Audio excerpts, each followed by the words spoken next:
reaching out to everybody here.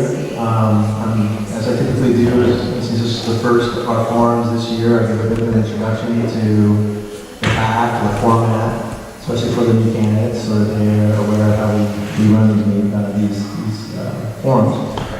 But first, let me introduce myself. I'm Brian Mercier. I find myself using both ways now because in Portland, people, I say Mercier and they don't know how to spell it, and they're going to be weird. So I say Mercier. But when I come back to Grand Ronde, I try not to do that, right? This is, I think, our 8th year the PAC has done these forums, which I think have been really valuable for folks to hear from the candidates that are running for tribal council. The PAC, we started doing them really because the goal of the PAC is to get more information out about the candidates. Really what our goal is and our purpose is to try to increase the engagement of our tribal members in our tribal election process. We are still stuck in the 30% voter participation rate, which is, to be frank, embarrassing. That with only 5,000 members, we only get 30% of our eligible voters to vote every year. So the PAC, what we're trying to do is increase that number, get people out to vote by giving them an introduction to the candidates and giving them reasons to vote. So for the candidates, this is the first of 3 opportunities plus the tribal one, so you'll have 4 opportunities to kind of get out there in front of the membership and demonstrate your public speaking skills, your ability to answer tough questions. Because when you're on tribal council, you'll be put in situations like this quite often.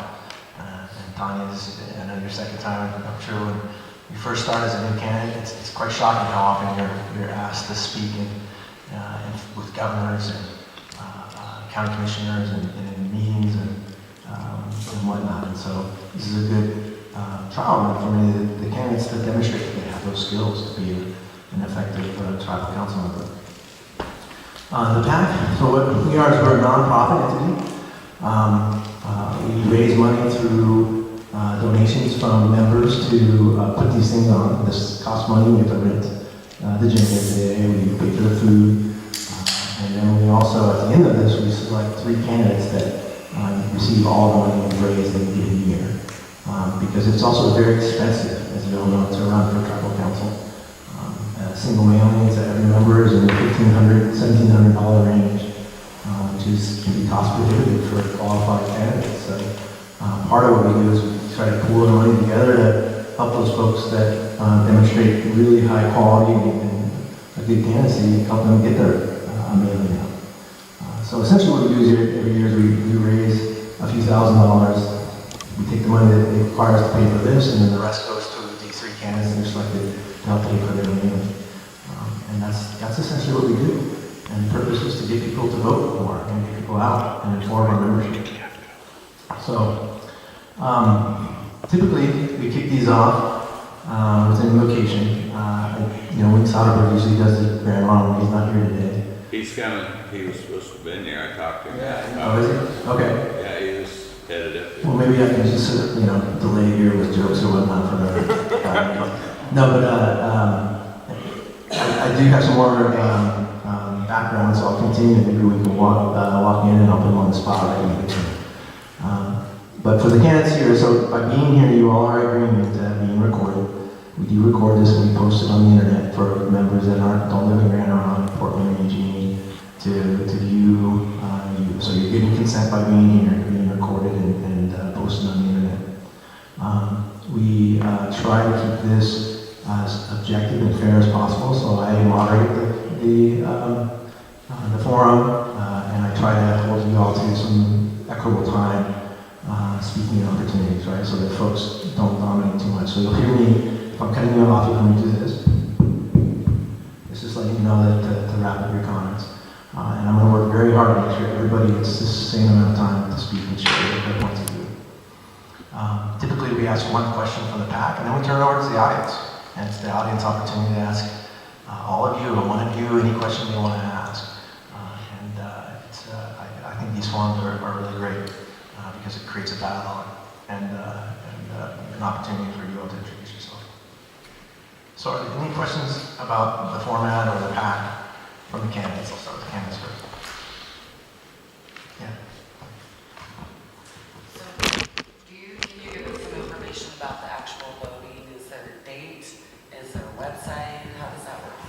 great question. Yes.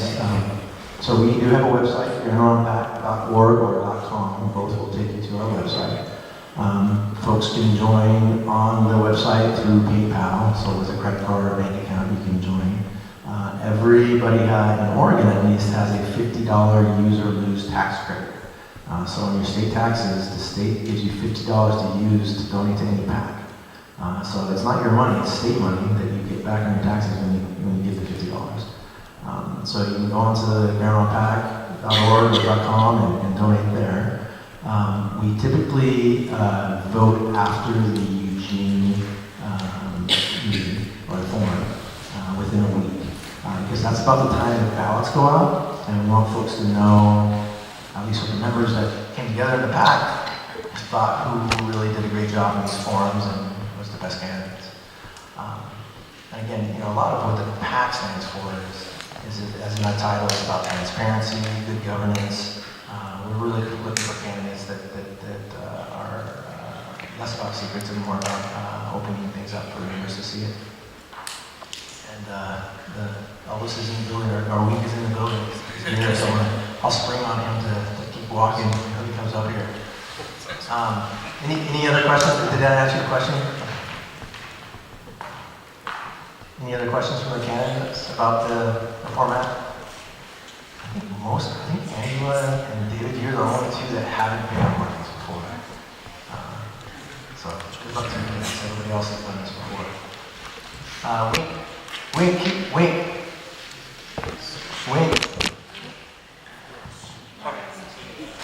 I'm going to volunteer you to do invocation for me like you do every year to get us started. I just like my purse. Bring your purse with you, please. Just right there. Can you do a quick invocation?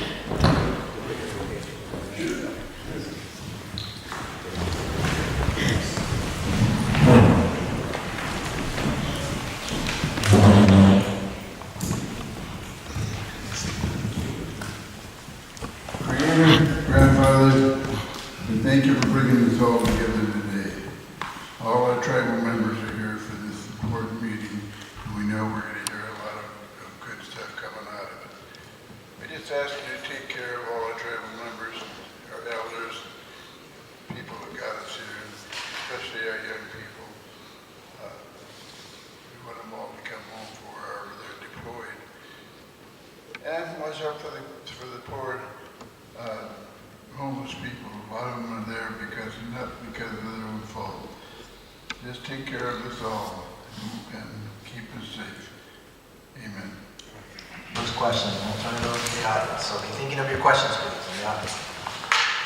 So this is a question that, before I jump into the question, we typically leave with an opportunity for you all to introduce yourselves. So let me do that first. So I'm going to give each of you all 2 minutes to introduce yourself, and I'd ask you that you also, in that introduction, say why you are running this year.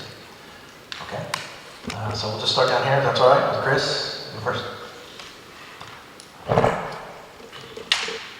Yeah, flip it on. You working? Yeah. Okay. So my name is Chris Mercier. I'm one of the incumbent tribal council members.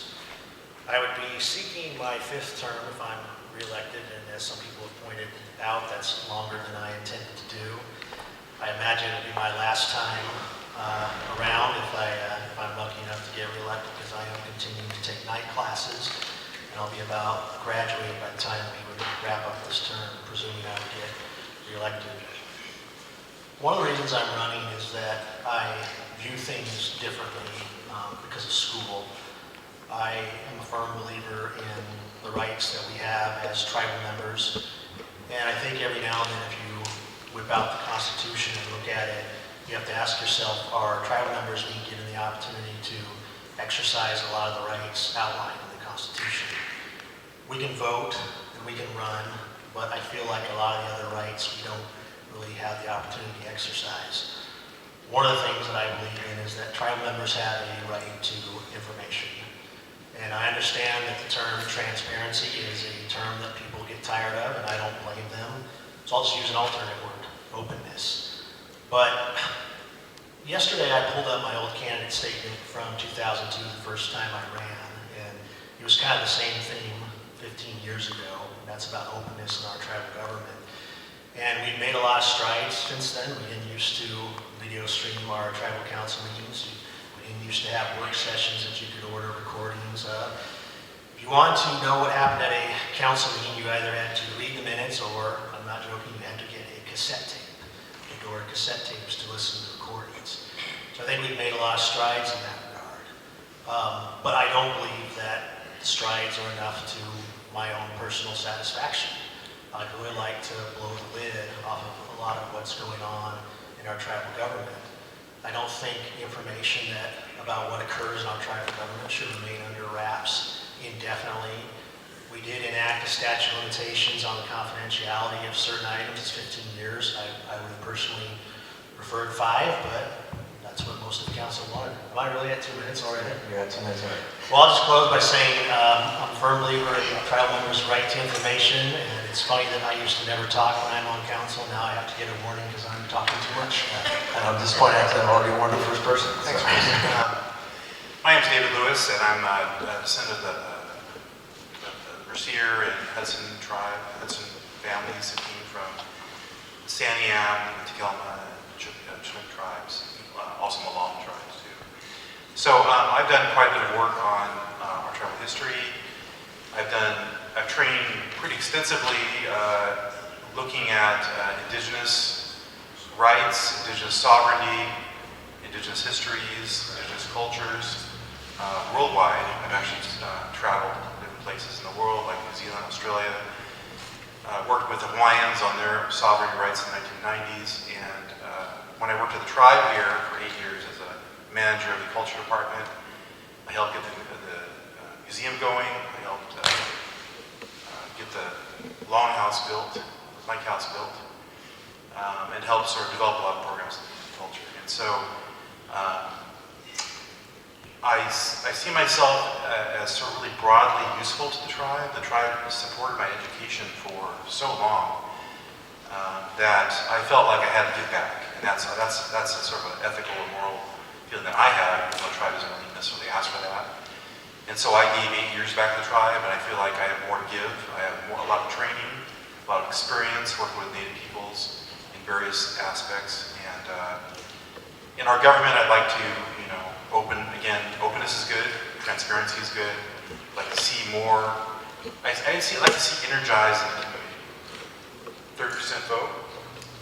I'd like to see more of that. That would be an excellent goal to increase that, to bring more cultural vitality to the tribe, teach people about their history, their culture more. That's why we're a tribe. That's why we are a tribal government rather than just a corporation. We have a culture, and so we need to make that an integral part of what we do. And we do that, but I think we can do better. And I'd like to just see the skills of tribal members. Just 1 second.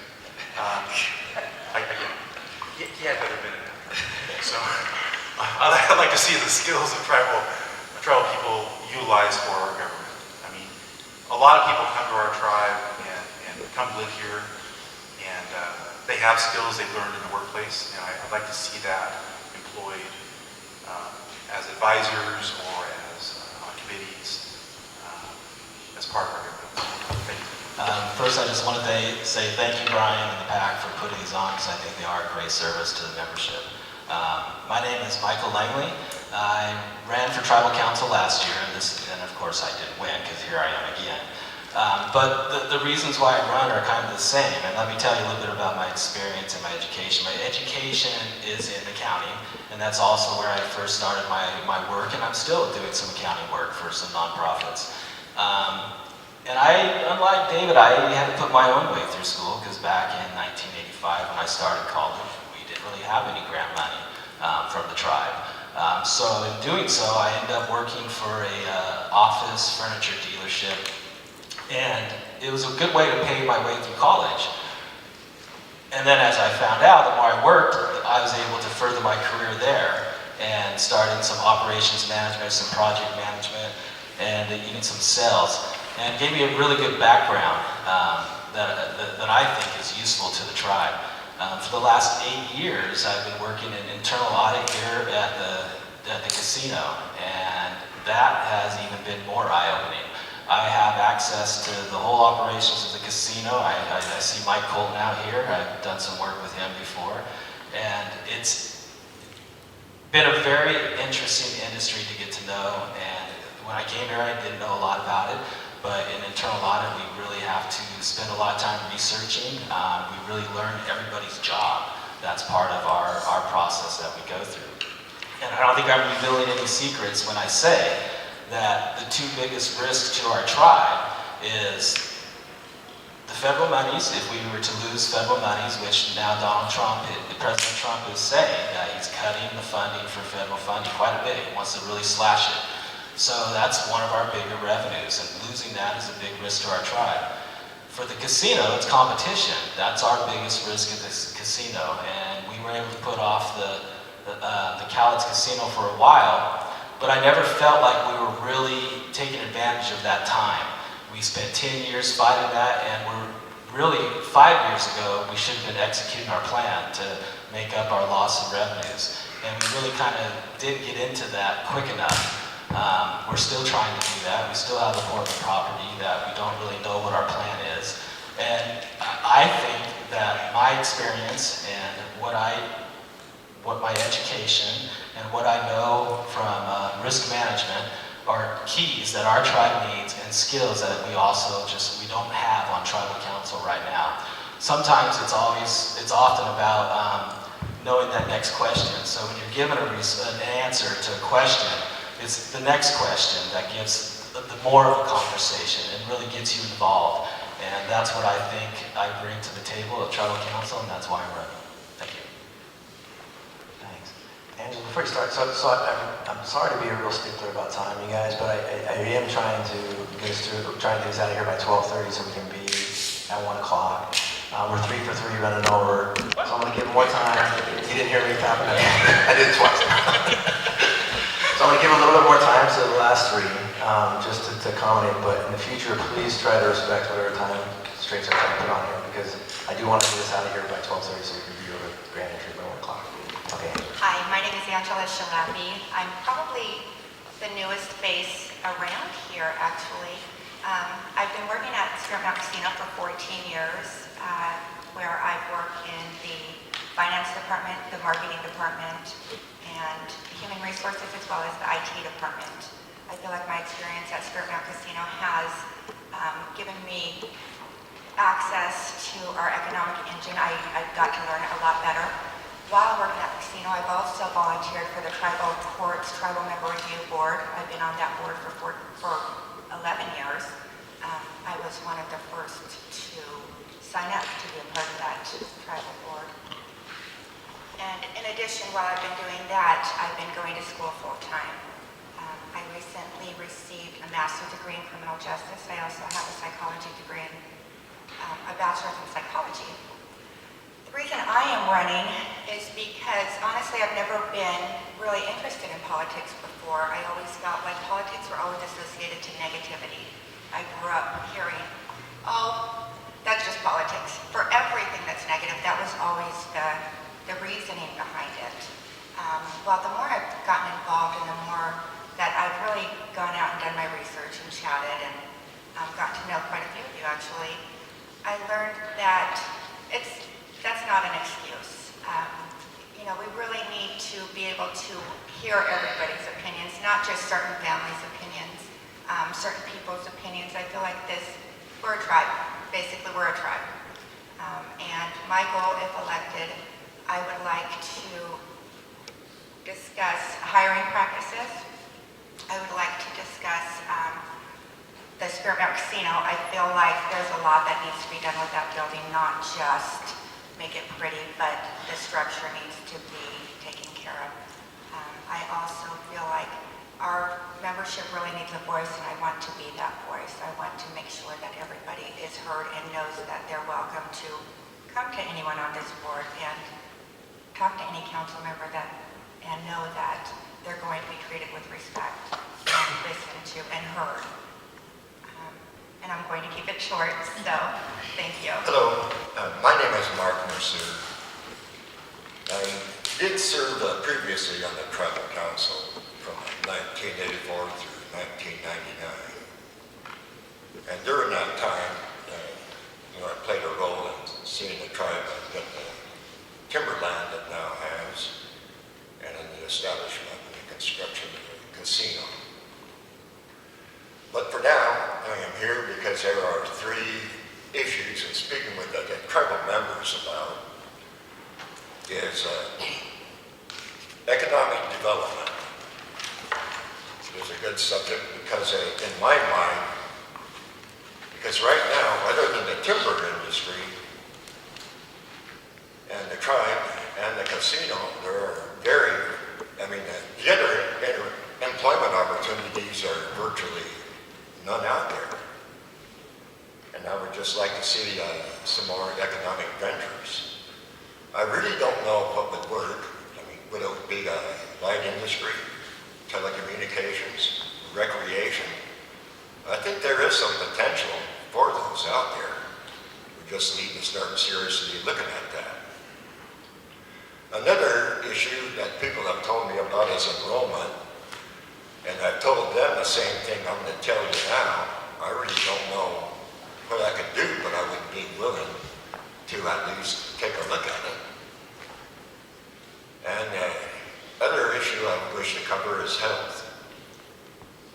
Because right now, you have a president that he is no friend of any minority groups, including American Indians. And so since he made his fortune on gaming, don't be surprised if he tries to do something with that. We already know that his cronies in Congress have been tinkering with the health care, and they're not going to stop as long as he continues to hold office. Right now, the venerable Mr. T, he's got other major distractions worldwide going, so that could be a plus for us for the time being. But if he decides to pursue, both the gaming and the health, I really don't see much that could possibly stop him. So there are probably other things I would like to touch upon, but those are the three issues that I covered into the write-up that was submitted to smoke signals yesterday. And so I'll answer any questions that any of you may have, or do my best to do so. Thank you. So good morning, my name is Tonya Gleason, ShePAC. Most of the time we just say Tonya Gleason, the ShePAC's hard for people. So, real quick, I am a descendant of Joseph Sangretta. My great-grandmother was Adeline Haller, my grandmother Phyllis Kierton, and then my mother Laura Gleason. For me, the decision to run for council was actually not an easy one. About 5 years ago, people started approaching me and asking me if I was interested, and then it quickly turned to asking me to actually run. And I did a lot of talking with some of the elders, like Val Grout and Catherine Harrison, and even Mark Mercier and Reyn Leno, and in my own family, Bob Haller and Ed Pearsall, who have been on council. Did a lot of praying and made the decision to run for council 3 years ago. And I don't regret that decision. It is a difficult job. I'm not going to lie. It is a very difficult job. A lot of sacrifice personally to do this job, but it's well worth it. The accomplishments of being part of that, it's well worth it. The reasons that some of the elders and specifically people in my family asked me to run was a couple of reasons. They wanted somebody on council at the table who they knew was fair and honest and would work for the membership. There was a concern that Reyn might be retiring soon, which has now happened, and that Cheryl might soon be retiring. Two steadfast council members with a great deal of knowledge. And there was concern over that transition, that there needed to be new people on council, not just reading about our history, but learning it from those who were there. And that truly is the best way to learn what our history is, why we've done some of the things we've done, and how to continue that work. So that's been my focus the last 3 years. Truly, I have been a sponge, mostly with Cheryl and Ren, just really trying to absorb everything they were willing to teach me, and both have been wonderful. And just trying to focus on, we have a lot of great benefits, and our elders that work to restore us and create the endowments and create our services, they did an amazing job. We are in a good place today because of them. And I really feel like what's most important now is to protect that and grow those things and really focus on improving direct services to the membership. So that's what I've been doing. That's what I will continue to do. So thank you. Oh, can I just real quick say thank you all for coming and congratulations and good luck to all of the candidates in your campaign. Thank you. Very nice way into your introduction. So I'm going to start with the first question from the PAC, and then we'll turn it over to the audience so that your folks are on there. And some of you briefly mentioned this in your comments about the fact that we face some real challenges in the upcoming future as a tribe, both the current administration potentially for federal funds, but also competition to our major source of revenue, our Spirit Casino. And it's very easy, over the years we've heard the term economic development and some diversification, we've heard all these terms broadly thrown around. What we want to know in the PAC is what specifically are the ideas or the qualifications that you have, that you bring to actually bring about economic development and diversification. And please be specific. We want to hear those really good ideas of what we potentially could look at to start to diversify and have other economic development, because we are very dependent on the casino right now and on federal funds. So I'm going to ask for a show of hands who would like to go first, and we'll give everybody an opportunity. So David, we'll have you go first, and Angela, and then we'll go to the others. So David, and please try to keep it to no more than 3 minutes. Thanks. Thanks, Brian, for the question. That's a really key question in the tribe right now. That's a really key question in the tribe right now. I think a lot of people are really kind of upset that the tribe hasn't really done more with the money that we have sitting in our investment accounts. One of the things I've been thinking about is, what if we took 1.5% of that and invest in the local economy around here, develop jobs, develop places people can work. We've been talking, I've been talking broadly with people about bringing a market here. I know there's been a study, but I haven't seen the results of that study. I don't know if that's been released, and that goes to, again, our transparency and openness. But I think that we really need to see what we can do to improve the quality of life around here. And because I think that the tribe works for the people, right?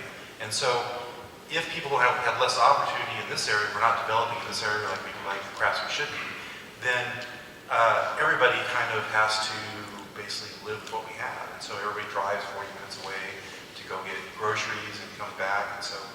And that's time and money that is being wasted. So that's one aspect in terms of community development. I think also we need to think about diversity. What does diversity really look like? Is diversity really putting all of our money in the stock market and in the casino?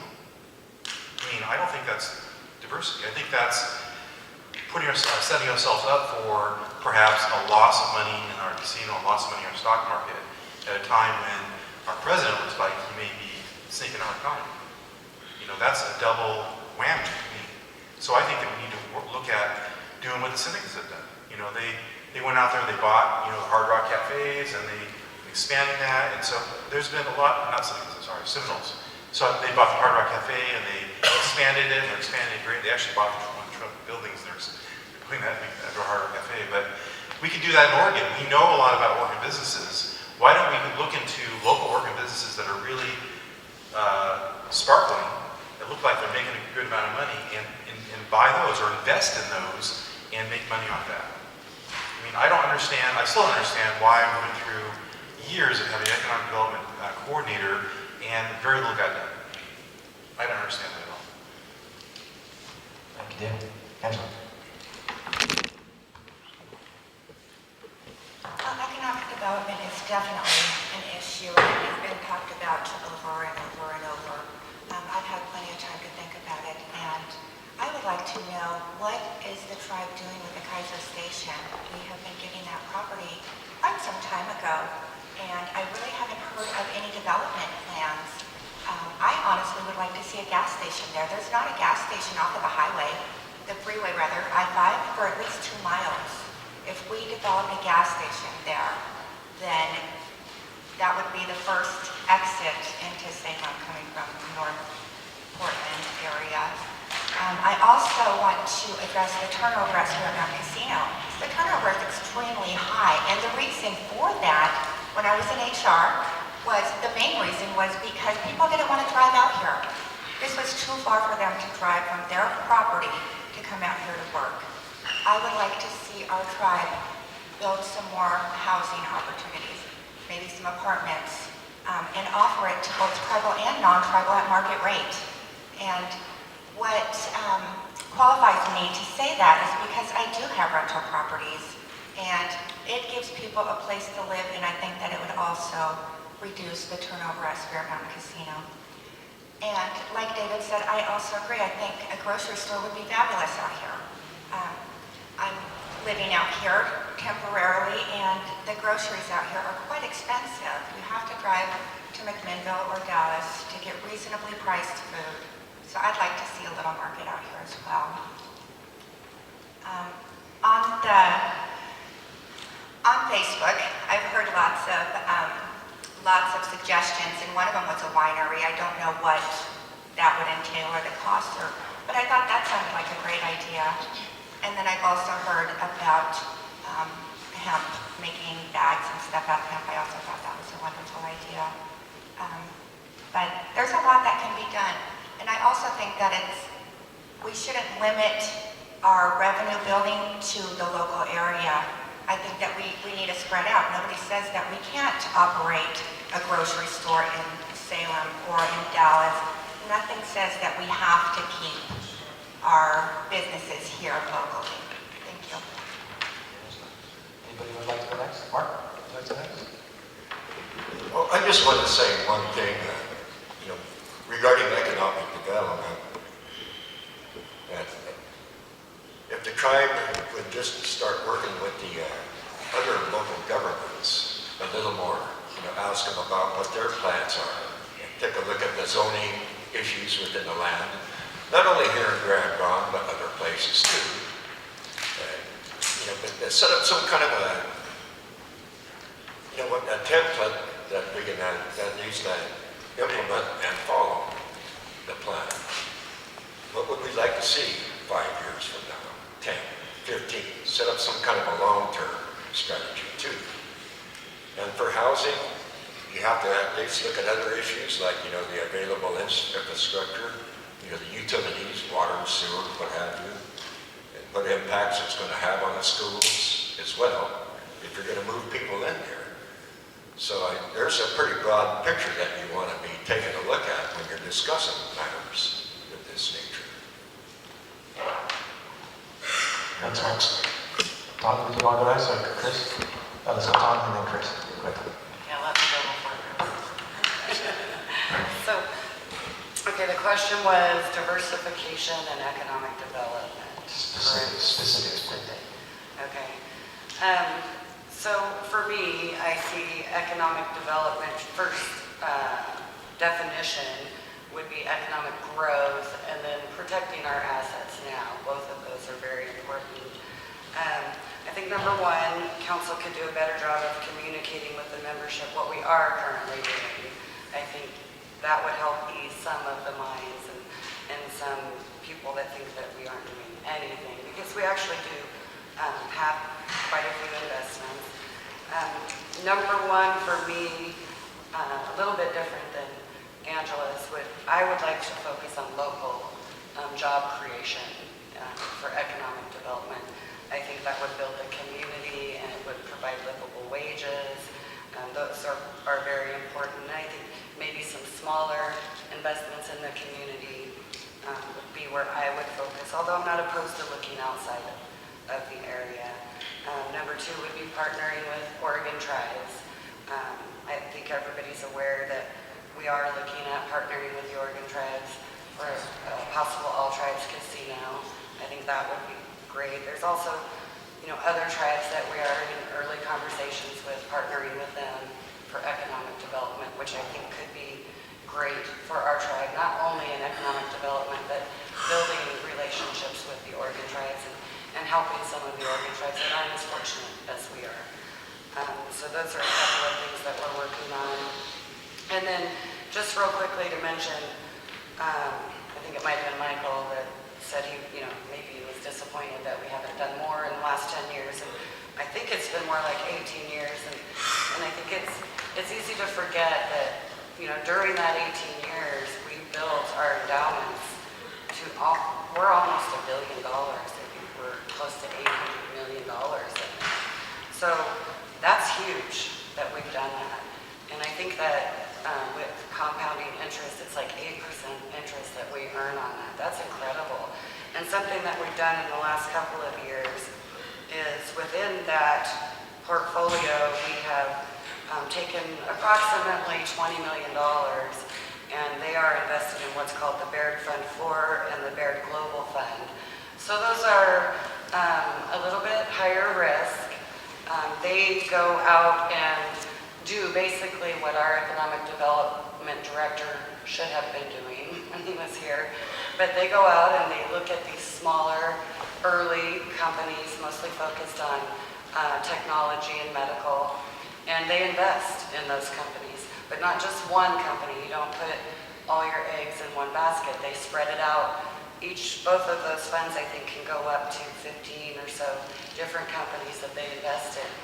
And they've got hundreds of years of experience doing that. And as they watch those, they'll eliminate those that aren't doing well. And so we do have, investments in these smaller companies out there that aren't local, but really, I'd like to see us focus on local economic development. Thank you, Tonya. Chris, you're next. Well, I know you're asking for specifics, and I hesitate to do that because it's not my area of expertise. What I will just say for starters, I think the tribe needs to commit resources, whether it's a person, a board, whether you outsource it, but you need to actually have someone who is actively pursuing economic development. And I think what we have right now, to me, is it's more of an ad hoc sort of approach to it, and I think that needs to change. I'd like to see us fill that position. I'd like to see a board filled by tribal members whose expertise we could rely upon to pursue this. As far as specifics, one of the questions that may or may not get asked during the advisory votes for this year is whether or not the tribe should invest in the cannabis industry.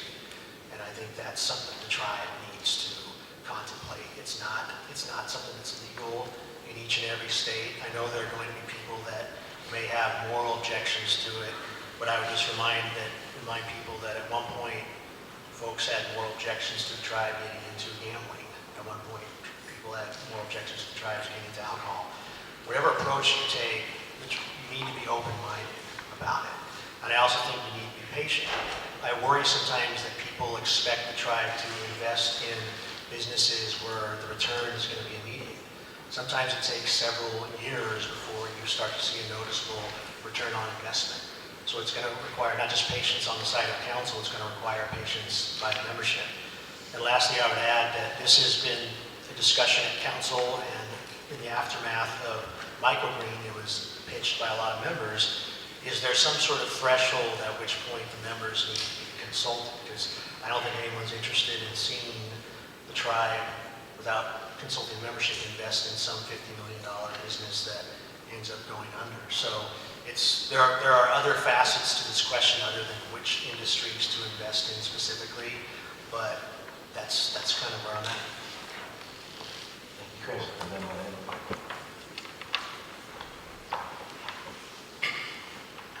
Well, economic development is a very tough question, and if it was easy, everybody would be doing it, right?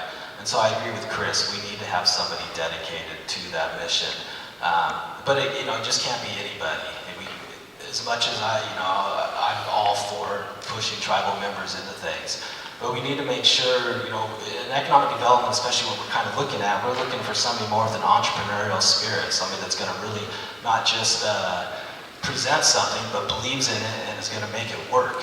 You can't just say, here's a good program, let's do it, and then expect it to work out right. Somebody has to have the vision, somebody has to be the driving force behind it. So I do think we need a dedicated person. And I also agree with Mark, we need long-term planning, because a lot of these economic development questions that we have and what we're going to do maybe not make a lot of sense individually, but when you start with your long-term planning, you say this is where we're going to be at 5 years from now, 10, 15, 20, and yes, 75 years, because that's 3 generations out. When you start planning those things, you can see how they all tie together and fit in. We should be investing more in our local economy. I don't know why we wouldn't. We have so many assets here of our tribe, just natural assets that we are not using. We are such a draw if we want it to be. Personally, I would be investing first more in things that complement the casino and draw people to this area, get them off that highway, get them into our property and spend some time here. And then as we're doing that, all these assets, we can start showing them. Look at our timberlands. We're putting together something with the waterfalls I just saw. I was talking to Bob Mercier about that. And what a great opportunity that is to say, hey, look, spend some time here. It's a beautiful place. And so that's where my focus would be on. And Angela's right. We do have issues around turnover and how to get here. So, housing, we definitely need more housing. I've been talking for a long time, and I know that it was part of the plan that we were going to develop some kind of housing that people could purchase here in this local area. The tribal members could own the building itself, and we won't be able to own the property. And we still are nowhere on that. So if there's infrastructure that needs to be developed to make that happen, all these things have to come into the plan. And you're talking about long-term plan, that's a lot of conversation. We can't be at each other's throats, attacking each other for ideas. We need to be able to throw all the ideas out there, figure out how they're going to fit into that master plan, and then develop it. I know on our podcast, Chris and I talked about just that the problem is governments tend to only look a year or 2 years out. But we're more than just a government. We are also a business entity, and we have to be able to do that long-term planning. That's what leads you to success, and that's what I bring. Thank you, Michael. All right, great answers, everyone. You guys are doing great. All right, so I'll turn to the audience, and if somebody wants to ask a question, Ren. We'll start with Ren. He's got his hand up first. New general membership. Soon to be general member. Right? Yeah, right. So is there a mic? Yeah, you want to walk up here? Sure. I don't have a portable one, so. Well, listening to everybody and their comments and everything, and feel free to pick up and call me, because I'd love to tell you guys some of the facts that are stated here before we can mislead the membership. I guess for me, and I hear economic development, and I think people use economic development to say, vote for me and I'll do economic development. We've heard it for the past years. My concern is, I think this tribe is financially solid. We got endowments to protect us if we lose federal dollars. That represents a small percentage of our overall $100 million budget or whatever. My question really is to the panel. I go directly to the services to our membership, and one thing, I had no conversations with anybody up here. One of my main concerns, and I've heard it on my time on council, what about health care? What if you lose health care? If we lose health care, it will affect every tribal member out here. The only ones that would be able to have any type of health care would be the ones inside the 6-county area, and of course we dealt with IHS health care when it was at a minimum. So my question is really, what is and we got $80 million sitting in a health endowment. We have no policies, we got no procedures. I've talked to council about that. we need to do something. We need to work to endow that health care. Because for me, I've been 21 years on council, and it is one of the most important things to this membership is health care. I mean, they will tell you, you can do away with whatever, but don't do away with health care. My other one is, we built this tribe to have this fortune. How do we protect it? Because right now it's in the hands of whoever's on council. It's in the hands of 5 council people. And that's in an and they'll say, well, we want to put it in policy or ordinance. No, it needs to be in the Constitution. We've worked very hard to get where we're at. It needs to be in the Constitution. So these are 2 of the most critical issues in my time on council that need to be addressed today. So these are the types of questions. Economic development, if you get there, I've dealt with a lot of different types of economic development and what was right and what was wrong and all of that. But I think we're really financially solid. I think we've dealt with the competition and stuff. So for me, it's healthcare. What do we do with healthcare? How do we build that endowment to provide that healthcare in case something really critical happens? And how do we protect what we've got in our endowments? Those are the 2 critical questions right now for me. Great, so I'm going to paraphrase Ren just so everybody has it. So what do you do about healthcare to protect the services that we currently provide our membership? And then what would you do to protect the endowments that we've created that have grown and are sizable? So show of hand, who would like to go first? Let's have Michael go first at a time. Well, healthcare definitely is not my level of expertise, I'll admit that. And clearly, if you look on a national level, it's a very difficult topic. It's something that not really one individual is going to have an answer to. Surely, I'm going to turn and pivot to the endowments because it's part of the answer. We call them endowments, but they are not endowments, they are reserves. If they were true endowments, I'm going to have to disagree with Ren. If they're true endowments, they would not need constitutional protections. True endowments have protections built into them. So, it sounds good to say that we need a constitutional amendment, but that really limits us at the same time. What if we're completely fully funded in all our endowments and we have leftover money? Now we have a constitutional amendment that says we can't do anything with that. I mean, we have to be able to define what it is to be fully funded. And the way we do that is our database. And you're going to hear me talk about a database all the time because it links to so many things. It links to enrollment, it links to endowments, it links to our grants, it links to our long-term planning. So for me, the database of all our tribal members is the most important thing for any of these questions. We talk about enrollment, but we don't really, if we're going to make changes in enrollment, we don't even know what those impacts are going to be because our database does not give us that information. So for me, I think we should focus on our database, including finding some way to register our descendants because they also are going to come into this equation. What makes an endowment fully funded? It depends on your population, it depends on your birth rate, it depends on your death rate. There's a lot of things. And with our database, most actuarial accountants, they have to go through a lot of assumptions. We don't really need to. We have that information. And so those assumptions and the possibilities of error are a lot less. So I disagree. I would not want to be a constitutional amendment. I would make them committed to become really endowments so that they have those protections built into them. And then back to healthcare. That's, again, the database helps establish what all those expenses are for healthcare. So to me, that's the more important thing. The database is going to help us make these 2 difficult decisions on economic development and as far as healthcare and our expenses as well. Thank you, Michael. Bye. So I agree, Ren. Healthcare and protecting the endowments are probably the 2 most important things for the current tribal council. And like I said earlier, our past councils have done a great job. We're in a great position. Our biggest job right now is to protect that.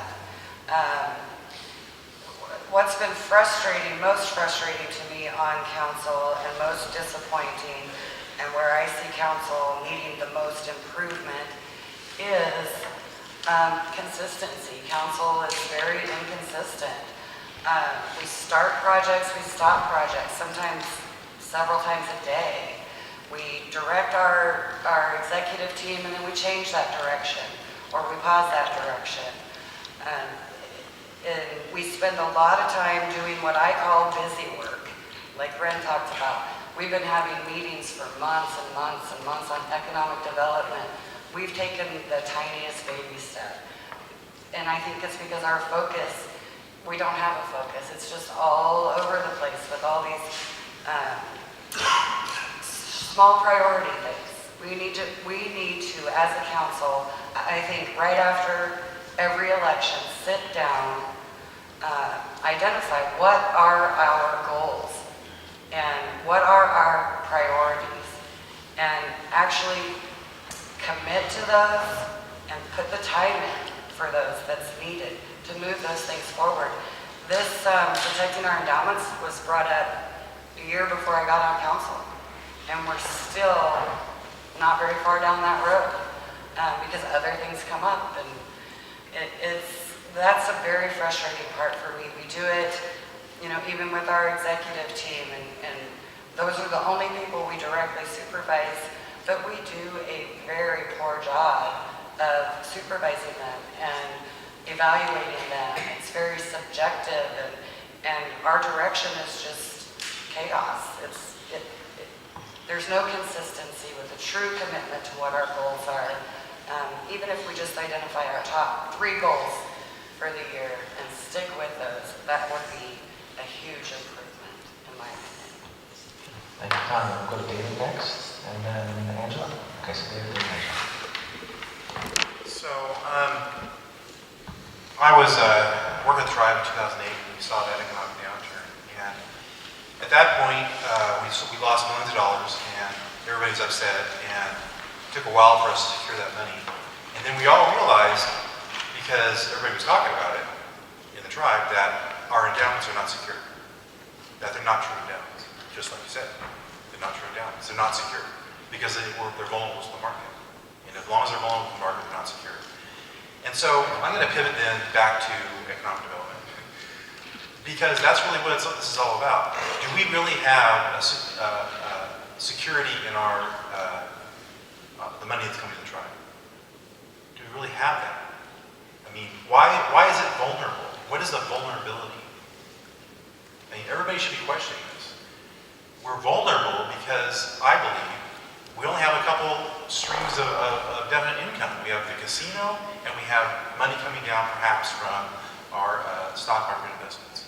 The rest of it is kind of like pocket change, really, compared to the casino. And so let's diversify.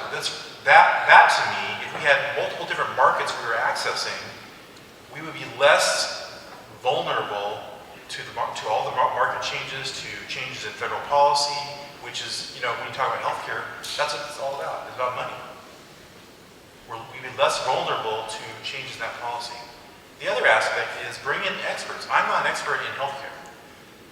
I know how the federal government works, how it operates with tribes. That's how I understand. There are tribal members among us, maybe not here today, who are experts in federal native healthcare. Brenda Tuomi's daughter, Ashley, is an expert now in federal Indian healthcare. Why not attract her back here, become our administrator, and help us, get through all the bureaucracies of the federal government and secure our healthcare? I mean, these are just ideas. Council, to me, will generate a lot of ideas. We're not necessarily the experts in everything. We have ideas, we have broad experience, and I think that's what we do. And so we need to have more ideas. We need to have planning. Like Michael was saying, I think what he was awesome in terms of talking about planning it all out, thinking for 75 years in the future.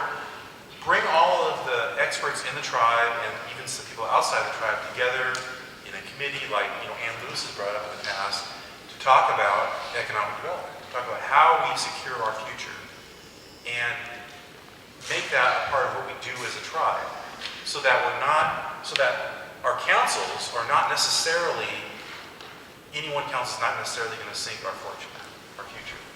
It's all in our investment policy. We which is developed under our committees and in our planning processes, and with experts that we have in our tribe. I really think that's the way to go. We really need to diversify what we do. Bring in the experts. To not assume that we don't know the answers, and that's just a problem. It is a problem. But I think we have ways of getting around that problem. We're smart people. Thank you, David. Angela's up next, and then either Mark or Chris. Well, so far I agree with all three of these people that just spoke. Michael is right. The database definitely needs to be updated. Right now, it just seems like the information is available, as he said, but just not in there. It's available to certain people. It needs to be available to everybody, and it needs to be accessible. To give you an example, we don't really know the addresses and the information of all of our tribal members. It's not current. I believe Michael has been talking to people about that before. And with David's right. I think that it does go back to building more revenue, generating businesses. As long as we continue to have revenue and not solely rely on Spirit Mountain Casino to generate our revenue, then we will be in pretty good hands. I think that we need to open up the conversations to membership. We have so many educated, experienced people in our tribe. If we open up, let them talk, they're full of great ideas. We need to utilize our membership's ideas and sit down and talk about it. I think that, actually, I'm sorry, Ren, I was wondering, so far, the endowments have been protected. What have you guys done to keep that? They're unprotected? Okay, well, they've been doing very well. What have you guys done? I mean, why change something that's working is my question. You guys have been doing very well with growing. Can I clarify that? Sure, go ahead. I guess my point is that 5 councilmen could make a decision to spend $500 million of our endowments, and there's nothing we could do about it as a membership. That's why I think it needs to be embedded in the Constitution, and there would be a limit as to and whatever that limit is, I don't know, but whatever that limit would be, 50 million, 100 million, you don't want to tie the hands of the council so they can't go out and do economic development, but you need to protect what we got because we have them, we have elders pension, we got health care, we got all those, and it could be all gone in a day, and we have no protection with that. 5 councilmen could change that in a heartbeat. Okay. So that's what I'm talking about. I follow you now. Yeah, unfortunately, I'm not experienced in healthcare, so I would have to agree with the other candidates that we definitely do need to get somebody in here, a professional that can take care of that. Hopefully, Brenda's daughter's looking for a job. But thank you. Okay, thanks. So Mark or Chris, do either of you want to answer this question? You don't have to if you don't want to, but it's up to you. Yeah, go ahead, Mark. Okay, regarding the endowments, shortly after the tribe received the reservation, the tribal council established the endowment funds, and if I remember correctly, we established them for the protection of health, housing, and education. So I'm not going to sit back and watch somebody else come along and start tinkering with something that I helped establish. So I think as long as we can continue to contribute to the endowments and look for ways to protect it, and if a congressional or if a constitutional amendment is necessary, then I would support that. It would be putting it to a vote of the general membership, which that would be required. So, and as far as the health, I mean, I can only figure that there's a substantial portion of the funding that still comes from the federal government. So my concern is, if the feds decide to drastically reduce the funding, will the tribe have a contingency plan to protect the health care that they have now? Thanks, Mark. Chris? Well, everyone's pretty much covered everything. Well, I understand what your question is, Ren, and really it just comes down to the sustainability of some of the core services that we offer our tribal members, and you want to see that sustained into perpetuity. And I think that gets to Michael's question of establishing what are true endowments. But I also think at some point we need to sit down and identify which services we truly want to maintain forever. And we've been doing that to some degree because we're starting to operate certain services out of the government operations reserve. We've also got the elder security reserve. But I think what it's going to take is the council sitting down and really just kind of prioritizing what it is that we know people are going to need years from now. What are they going to expect from this tribe? And priorities change. So what a council establishes as a priority today might change years from now. I like the idea of a constitutional amendment, but I would just worry about what you're proposing. Historically, if a constitutional amendment is too hard to understand, it usually goes down in flames. And whatever it is that would be proposed, I hope that it's something that's very clear, and it's not something that's going to get kind of bogged down in partisan squabbling. And again, we don't want to handcuff future generations. So I support what your general proposal is. I just don't know about a constitutional amendment, what that would look like. And again, constitutional amendments pretty much require overwhelming support, requires 2/3 support. So I think it's doable once you identify what services you want to provide indefinitely. All right, thank you. So next question is who has, want to go over to Mike? Thanks. I came in late. So, right now, from what I see and understand, there are 6 people up here and council members in the audience that still have a dispute over what's an endowment, what's a reserve, and what's not. The other thing that I understand, and correct me if I'm wrong, okay, is if I can create a constitutional amendment to protect my reserves by a supermajority of council and a vote of the membership, why can't I remove that same protection by a supermajority of the current council, okay, and a vote of the membership? So even if I embed my reserves or endowment or whatever you want to call it into the Constitution, what's the guarantee that it's going to remain in the Constitution?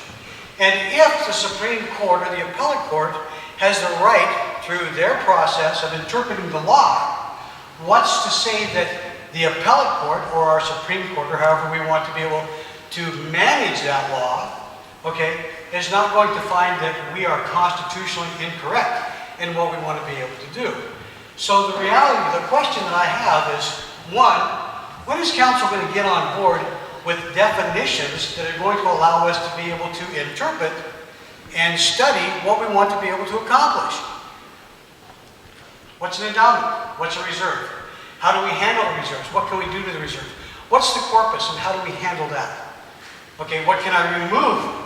If the corpus has to remain the same, can I take the growth or the interest, okay, and be able to spend that by members of the 5 council? And I think Red brings that up. Okay, so to me, it's not an endowment versus a reserve. It's accessibility to the funds by current council and the membership to be able to protect it. Right now, what I'm assuming, I can't remember the exact number, but I believe 92% of every dollar from gaming right now goes to tribal member benefits. I'm pretty sure. Like I said, sometimes I'm off a little bit on my numbers, but that's the reality of it is. Now, I know that there's 5,000 members, many of them that don't live in our area, okay, that are concerned about per capita. They're concerned about per capita. And again, per capita is what? Per capita is an equal distribution amongst all members in the tribe from a specific fund. We have a timber per capita. Okay, we have the Ronde per capita. We have gaming revenue per capita. So when you start using per capita as a phrase, okay, you better understand where it comes from. Because I can show per capita as a portion of my gaming and a portion of my timber and a portion of my Ronde settlement, or whatever else I said that I want to be able to do. So, okay, council, now you've been elected and now you're here, okay? We talk about transparency, but nobody really understands what transparency is. Okay, we talk about communication, but like Tonya says, there hasn't really been any consistent communication among council for a period of time because of the dispute between two factions, which I always thought was crazy. All right? So, if you get elected to council, if I vote for you, okay, my expectation is to, one, clarify what we have. Two, determine how we're going to protect it. And three, find out what we can do. It's like economic development versus economic growth. Okay? Yes, economic growth is great. You put some money in there and we're drawing 8% according to Tonya. That seems to be pretty darn high, but I'm hoping that we're there. Compounding is a good process. Okay? But how many tribal members have gone to work because of that 8% being drafted from those investments? What about our self-sufficiency? What about self-determination? What about tribal member enterprise? What about those types of things? I mean, do you want economic development? Because right now, from what I see, and if I offend someone, I'm sorry, we've created a welfare state for our people. A welfare state that's required by gaining revenue, okay, Indian health care service funds, okay, and investments to be able to give our members whatever they want without having to do anything for it. And now they believe they're entitled. Now, Mark, I remember you and I had discussions years ago when you wanted to be able to run. You were opposed to per capita. I don't know if you still are or not. That's not a question. Okay, but the reality of it is, as a LAME and some of our other processes reduce those, okay, we're still going to have to maintain the benefits that we have until our economic development, whether it's investment or whether it's member enterprise, starts being able to offer a return for the money that we're spending. Okay, so what are you going to do? Yeah, let me, I'm gonna paraphrase real quick. There's a lot in there. And I'm gonna start timing the questions now too. There was a question in there somewhere. There was a question in there. And I think one of the things that was important that I think you led with it, that I think is a good question to ask, is that there because of the lack of consistency and transparency around what's going on the tribal council, there's a lot of misinformation that gets out there. And folks can then go to their favorite council person and hear their version of what's going on, and it can be diametrically opposed to what another council member would be saying is going on. So maybe if Lou's all right with me kind of leveraging this question for this part, which is a lot of council business is done in secret. There's a lot of things that are done in executive session that we don't have clarity around the definition of terms, about what's going on with the endowments, etc. And there's a lot of things that we don't get published in paper or don't get shared with membership, other than one-on-one members walk out, tribal council members walk out and share their version of what's going on. And that gets a life of its own, and that's the story that perpetuates rates. And that creates all this division. Because people will walk out of a meeting and there's no transparency, and this is what happened in my version of the story. This is the other side saying this is their version of what happened, and nobody knows what really is going on. So is it all right if I leverage your question along those lines about trying to reach some common language? Absolutely. And common ground here, because the factions and the divisions in the tribe are not going to help us in the future challenges that we face. So what would you all do to try to amend that by allowing for us all to see what exactly is being talked about in the meetings, for us to be able to see firsthand here, not just a translated version. What would you all do to try to increase that? So thank you. for that amazing question. Or a series of questions, perhaps. So I think you were expressing a need, a great need in the tribe that there be some sort of common understanding about things. And I feel that need too. And I think, I hate to go back to transparency again, I hate to go back to transparency again. It's like, well, if we're not being let in on the reports or even the discussions about economic development or whatever it is, whatever issue it is in the tribe, then how do we as general council members make decisions about things? How do we vote on things? How do we even make advisory votes? You know, informed by advisory votes. So I think that's an important question. I mean, I think there needs to be better constructed meetings where we have discussions with the general council, and general council, or with experts in the tribe, you know, in the departments that matter, where the experts are talking about this stuff and doing the work, and the general council about these things. So the general council is aware of what's going on. They understand completely the decisions that have to be made. They don't have to be told the exact numbers. This could be some secret information perhaps, but they should be aware of the decisions that are being made at some level. And I think that, again, it goes to part of that transparency. We need to define our tribe what transparency means. How far are we going to go to empowering our general council to be able to make informed decisions about things? That's an important question. And I think you were talking about self-sufficiency too. You brought that up at the very end. And that's I think we've talked about before. I've talked about with other people before. For me, that goes to, what is our goal? What are we doing as a tribe? Where are we moving towards? Are we moving towards being constantly dependent on the federal government for money and for support, for whatever it is, healthcare, for our government, for running operations, for housing, for whatever it is? Or do we need to be working towards self-sufficiency and using the federal government as sort of an extra fund that helps as long as the political will of the federal government is there? And that's a question. That's a great question to ask the general council and the council members in terms of what we're moving towards. I would like to see that as a goal towards our economic development committee, that we develop our investments to the point where in 50 years, let's say, for example, we are completely self-sufficient. We no longer have to have federal money if the federal government says Indians don't matter anymore. In which we're headed that way in the Trump administration, frankly.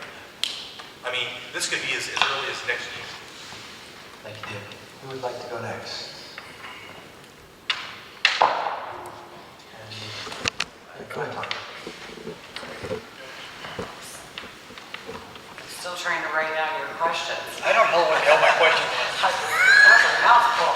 Okay, let's put them on the wall. I know. Okay, so I will start with the question you brought up, lack of transparency, consistency, misinformation. And, you know, we have made some improvements over the last couple of years with our going into executive session by vote, making sure that it's absolutely necessary, documenting exactly why we're going into executive session, and then any decisions made are then captured in ATPs or on the record after. But still, those are audio recordings and written, not readily available. So there's still work to be done there, but we are very mindful of when we're going into executive session and trying not to use it when we don't have to. If it's not about protecting the tribe or our interests, then we try not to do that. We've been having the community input meetings. That's something new that we started this year. They were attended very well by the council members. I think that was a very good step. It was our first year doing it. I think we can make some improvements there. And I think especially in processing then that input, we need to put some planning into how we're going to process that, how we're going to use that information, what we're going to do with that, what are our goals with that information. I think we still need to do a lot of work there, but we're taking steps in the right direction as far as that goes. I think we could use the Wawa much better than we do. Oftentimes the Wawa has old, very old information. And I think, you know, with our executive staff, you could get some kind of a ongoing reporting about what we've been working on recently, what some of our long-term planning and goals are. I think that's an opportunity that we're missing. And then it wouldn't be from individual council, it would be from the council, which I think would be good. And then Lou's question about there's no guarantee if there's a constitutional amendment that there wouldn't be one in the future to change it. That's true. The difference, though, is it would be better protection if we did that. And I am fully committed to putting in the work to get that language out there, the education out there, and get that in our Constitution. It goes back to what I said earlier, identifying that as a goal and committing to it. Because the difference is you no longer have 5 tribal council members with that power. It becomes the power of the tribal member where that's where it needs to be. And if they so choose 5-10 years later to change it, that's the member's choice. And that's where that decision should be. So that answers your question about when tribal council will get on board. I'm on board. I've been on board with that. And then I would disagree that the disputes between fractions is what's caused us not to move forward with that.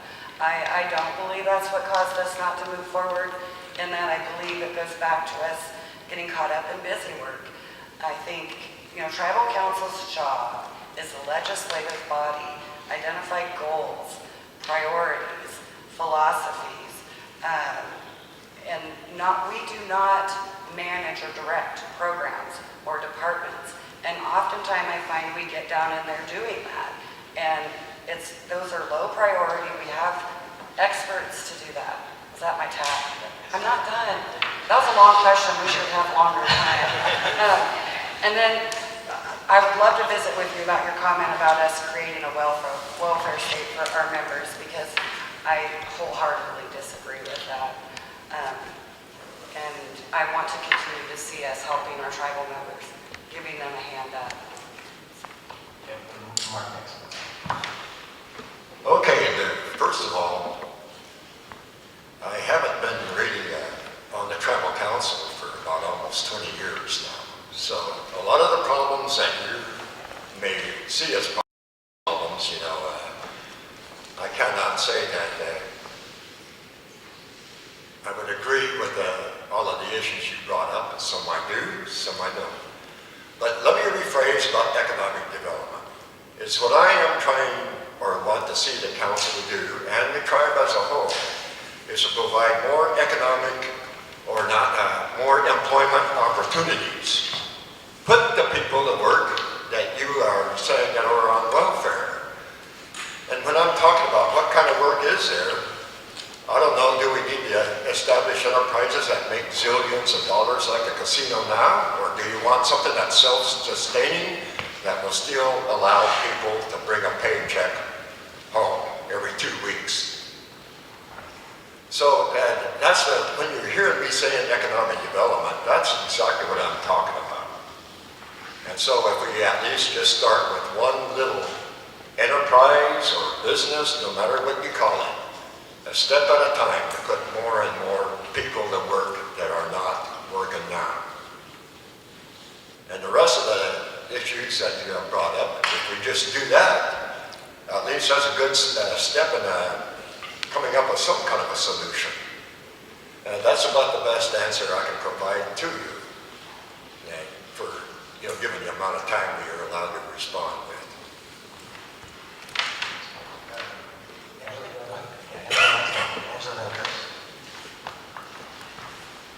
Thank you for all of those questions. I want to address the misinformation, because I think that is definitely a huge problem, as is the division of council.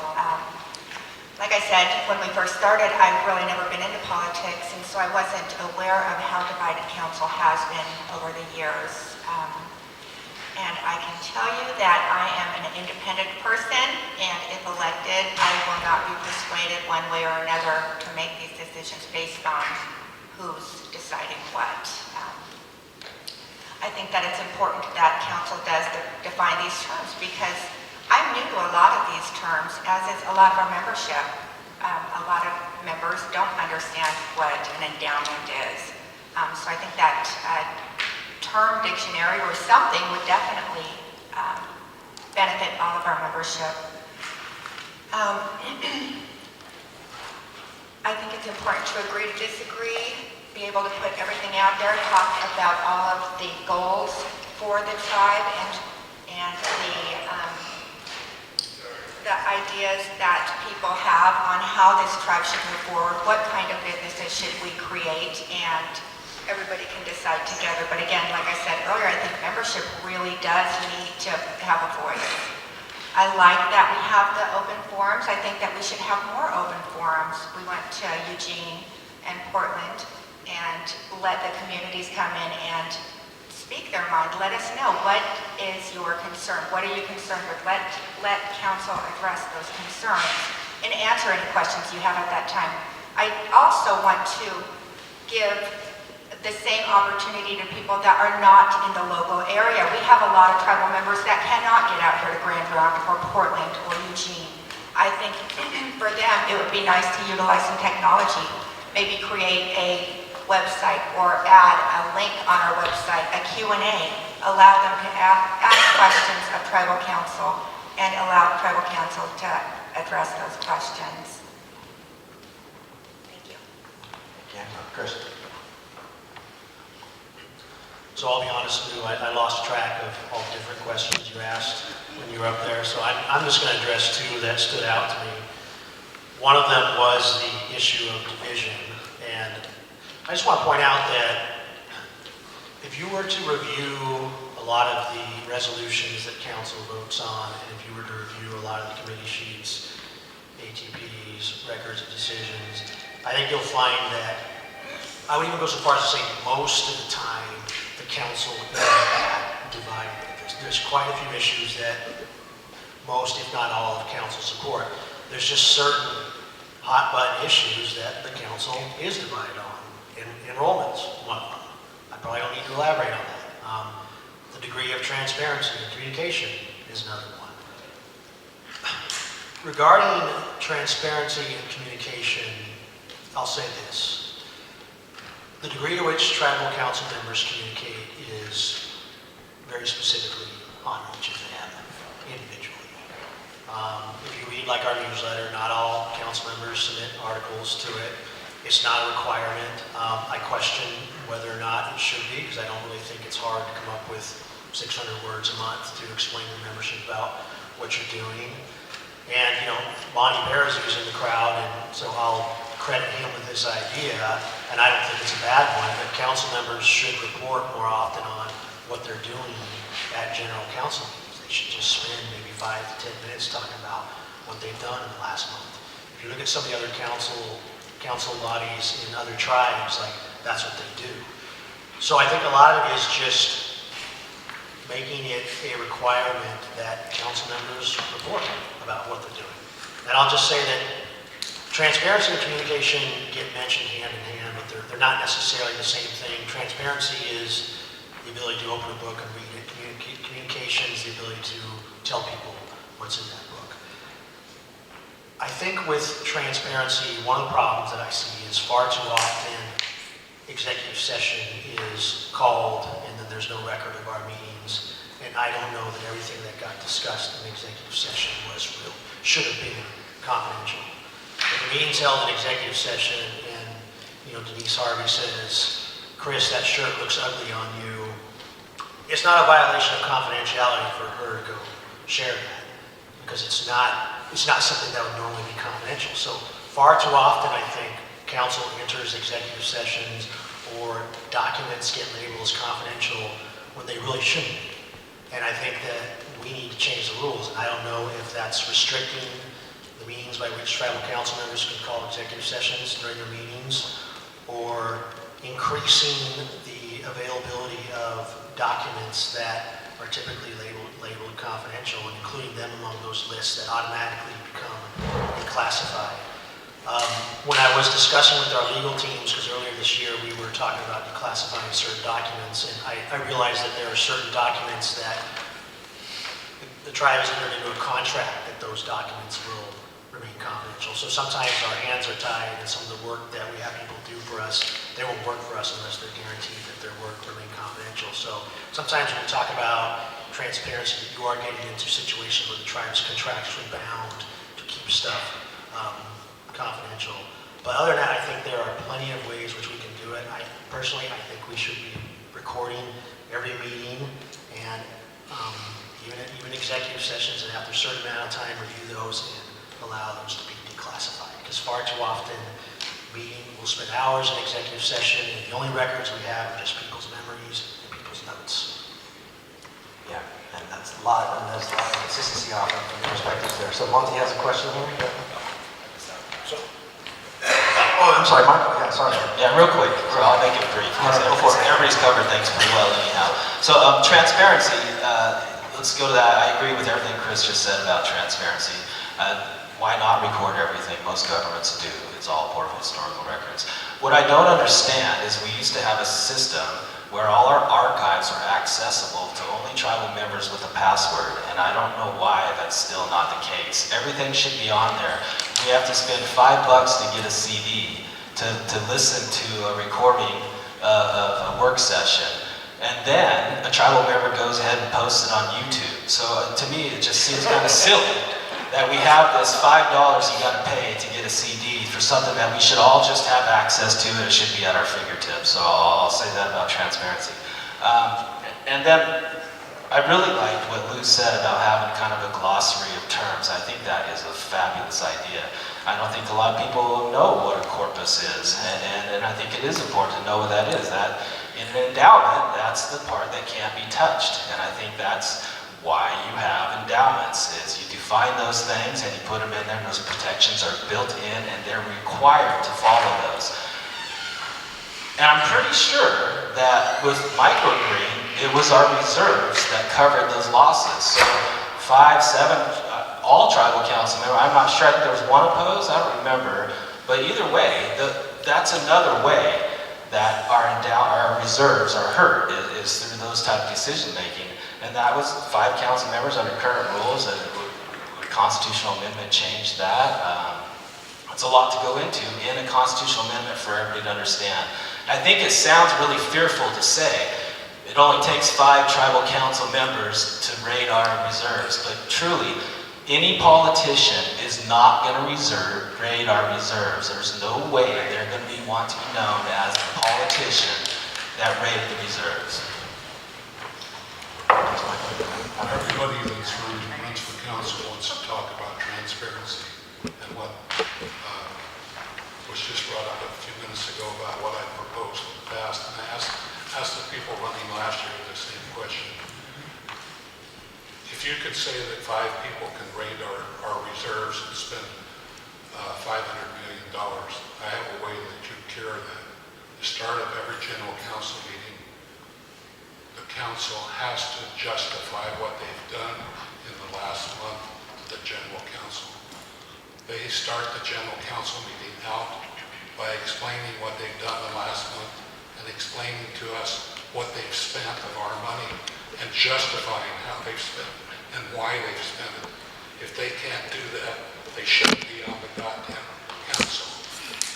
If they can get up there and they can justify to me why they've spent $500 million of our money, then good luck to them. But they damn well better be able to explain it to us. What I'm asking you, will you support that?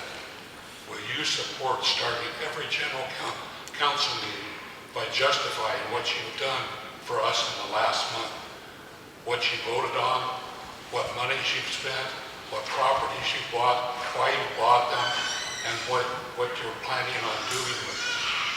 If you can't do that, you shouldn't be on council.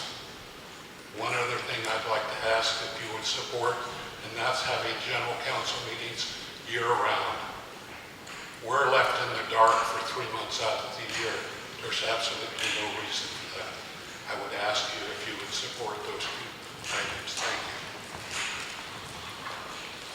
Okay, so to paraphrase, very specific yes or no questions, both of these. Would you support a report out in every general council meeting for every tribal council member to document and express what tribal funds they have expended, so where they have traveled, how much time they took off, because their salaries are also tribal dollars, right? So we have a right as tribal members to know how much time people are taking off. Would you support that report out every month?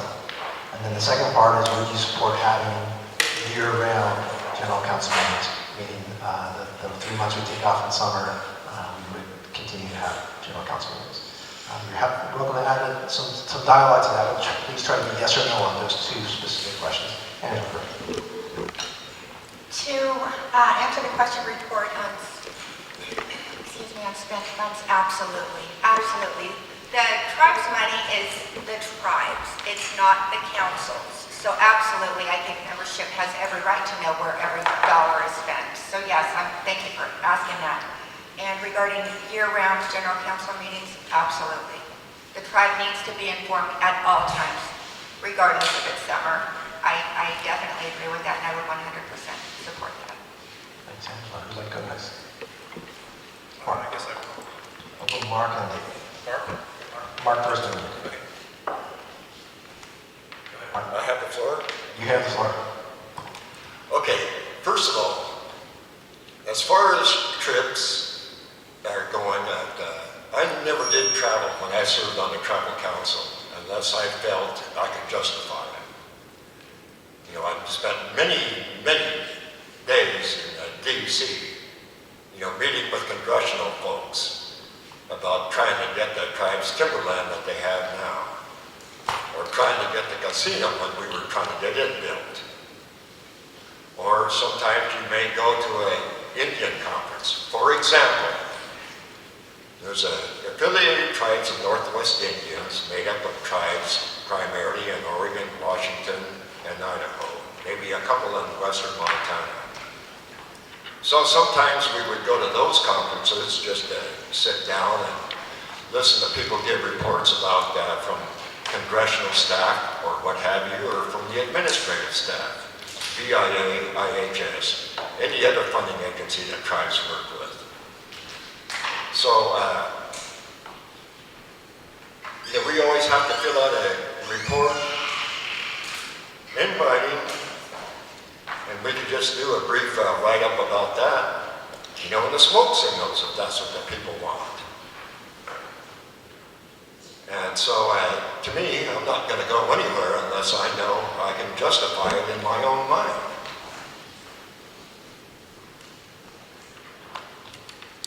So I'll take that as a yes to both questions. What about the general council meeting year-round? Well, okay, yeah, if that's a requirement, since I won't be doing a lot of traveling, it won't take me long to do it. That's a great answer, Mark. All right, let's go to David. I would say yes to both those questions. I think that when I was a manager in the culture department, I don't know if you know this, those of you that did work as staff, as managers, had worked as staff and managers, we all have to do reports every week, and there are itemized reports. I would actually have really closely itemized reports of everything that happened in our department every single week, and those all go eventually to council. And so many times when I did meetings or conferences perhaps in Washington, D.C. or other places, I would come back and write a report and send it to smoke signals. And that should be a requirement of not just council, but even staff that are out there spending our money, going to committee, going to events or conferences on behalf of the tribe. They come back with information, but that information a lot of times doesn't even get to membership. So I'd like to see that happen. We really need to justify across the board what everybody's doing with our money. Because these conferences cost like $10,000 a piece sometimes. They're expensive. And so it's not just council doing that, it's everybody. And so I would totally support that. And I think that year-round council meetings may be difficult. We have to lower our threshold for when a council meeting can happen, below 30 people. because I think in the summertime, people travel a lot for, cultural events, for POWs. I think that's one reason why we don't have a lot in the summertime. And so we may have to rethink that formula, perhaps. I don't know. So, but I'm yes on that. Let's go, Chris and Michael. Sure. In the time. So a lot of what you're asking for is actually done for us. You just evidently don't do a very good job of getting it out there. Tonya could vouch for this, and Toby's here too. This started several years ago. At the end of every month, Finance provides us an envelope and a sheet that indicates how much of our travel budget that we've spent. And we've also had... Can I clarify something? I wasn't saying so much about travel and that type of thing. I was saying about the big items. Like if you spend $200 million for a piece of property and don't say anything about why you bought it or what you're planning on doing, I'm not worried so much about the council traveling to a meeting or something like that. I understand those things. But when we buy a piece of property and nobody says what they're going to do with it or why they bought it or anything like that, that's the type of thing I'm looking at more than just travel things. The big thing is what I'm looking at. Yeah, that's great clarification. So yeah, you all as council members will be committing tribal dollars to sponsorships, to purchasing land. You guys are making decisions with all our money. Are you comfortable reporting that out regularly at the meeting? Well, the short answer is yes. And just to kind of finish up where I'm going, just in terms of like, what council does, there is a calendar, a calendar of the different functions that tribal council members attend.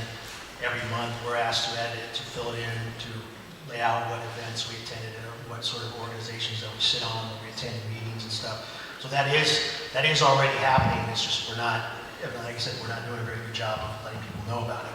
As far as like these other major decisions, I think that's something that, short answer is yes, but there will be like a lot of decisions.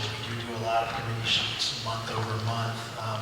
I guess what Monty's asking for are people willing to provide more of an in-depth explanation on some of these major decisions, and I'd be more than happy to. I think sometimes it's one of the elements that's missing, because every now and then there'll be a crucial vote on a committee sheet and a council member will actually write out a paragraph about their position. Sometimes it happens, sometimes it doesn't. I guess it goes to consistency, but I'm more than willing to do that if that's something people would like to see more of. And sometimes I think just people, tribal members can prompt a lot of this by asking about it publicly. Just ask a council member, hey, I noticed that you guys spent $2.2 million on this piece of land. Do you care to explain to me why you did that? Who voted for it, who didn't? It's doable. And the second part about year-round council meetings? Quickly, please. Yes, sure. Michael. Yeah, I'll be quick too, Monty. Yes and yes on both of them. I think that is, we should know what people are doing with their time as well as how they're spending their money. I do know other tribes do that. I remember, it's been a while now, but Siletz had in their newspaper, they actually, council members had how many hours they worked in the office, what they did, what their money was spent on. Big and little money, and I think they both are important because it goes and tells the membership what they're doing with their time and money. So big and little, I think they should all be disclosed. That's what I think.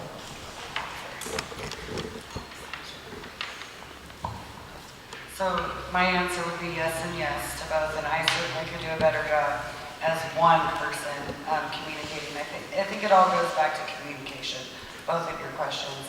I would say again, I think for consistency and a better communication from the entire council, I would like to see the executive team do some kind of a report out in the WAWA too that talks about decisions that we've made and money we've spent. And instead of getting individual opinions all the time, I think that would be good. But I certainly can do a better job. on that for sure. And as far as the meetings in the summer, I'm open to doing that. I would support that. I do have some of the same concerns that David shared. Even now, we sometimes barely get quorum to have meetings, unfortunately. And I think in the summer that will be a struggle for us. And as far as, travel expenses, that it's a hard work. It goes to individual accountability for the travel expenses. And not too long ago, there was an effort to raise our travel expenses. I voted no on that. I'm with Mark. I believe our job is here in Grand Ronde. Certainly we have to travel, and we should be justifying that when we do travel, and we should be able to budget our own travel expenses. And for me, I don't charge local travel to the tribe. When I'm traveling, less than 2 or 3 hours, I don't charge that to the tribe. I figure that's part of my daily job. So I always end up with extra travel money. I'm willing to put that out to the membership, what I've spent it on as far as travel. And days off, Chris mentioned we have a calendar. I'm actually pretty good about making sure it's on the calendar if I'm taking a day off for personal or a day off for medical. I don't have a problem putting that out there as well. I'm going to what Michael said about reporting how many hours you're in the office. That gets a little more complicated because we work a lot of nights, we work a lot of weekends. When we travel, you're working 4 days straight or, that kind of thing. So there are times that you may not be in the office, but you may have been at a meeting until 11 o'clock the night before or that kind of thing. And certainly we're all, one thing I will say about every tribal council member is we're very accessible. Tribal members call us. I get phone calls often, and they're often in the evening and often on the weekends, and that's great. I'm good with that. So that kind of thing would be hard to capture. So I wouldn't want us just to put up, oh, she only worked 9 to 2, and not capture, or at least recognize that we do a lot outside of the 9 to 5, a lot. So my short answer is yes and yes. Thank you very much. So I'm just going to do a quick logistics check. We got about 45 minutes left, and so we're going to do probably 2 more questions. Anna's up next with her question, and then we'll have one more after that. So if there's somebody else who wants to ask a question, let me know. Thank you. First of all, I just got to make a comment. Chris, 15 years, that's true for records, for opening documents, certain documents? Is that what you're saying? That's unbelievable to me. I could be dead in 15 years before I ever find out about what really happened with my scrutiny and the audits. That's unbelievable. That's just my comment on that. And secondly, as far as the meetings, every month meetings, I believe you should check the Constitution. I think it's written, so that would actually take a constitutional change. So I'm kind of surprised that people didn't know that, but answered that question. So my question is, and it's different. I normally come up here, I go to all these meetings, and I always ask about economic development, diversification, transparency, planning, so that we actually have a plan for the future of our tribe, which includes, things like a park and, everything. We don't really have a plan, and why we don't have a plan. But this is a strange year this year for me. And so my question is basically about ethics, morality, integrity, and accountability. That's what I want to know from you. I mean, I wonder about people who show up for work. To run for council, all you have to do is be a tribal member and 18 years old. And I actually support that. I think everybody should have a right to run. And I like that. But there's no background check on people. There's no, people have seen where certain people who have worked for the tribe bill overtime when there was no work to be had, but yet there was overtime billed. Certain people that don't show up for work. I think that's our responsibility, because it's not in the Constitution, to look at these things. So I would like to know what you guys all feel about that. What do you feel about, people showing up to work, about your own ethics, morality, and how you feel you would run the tribe?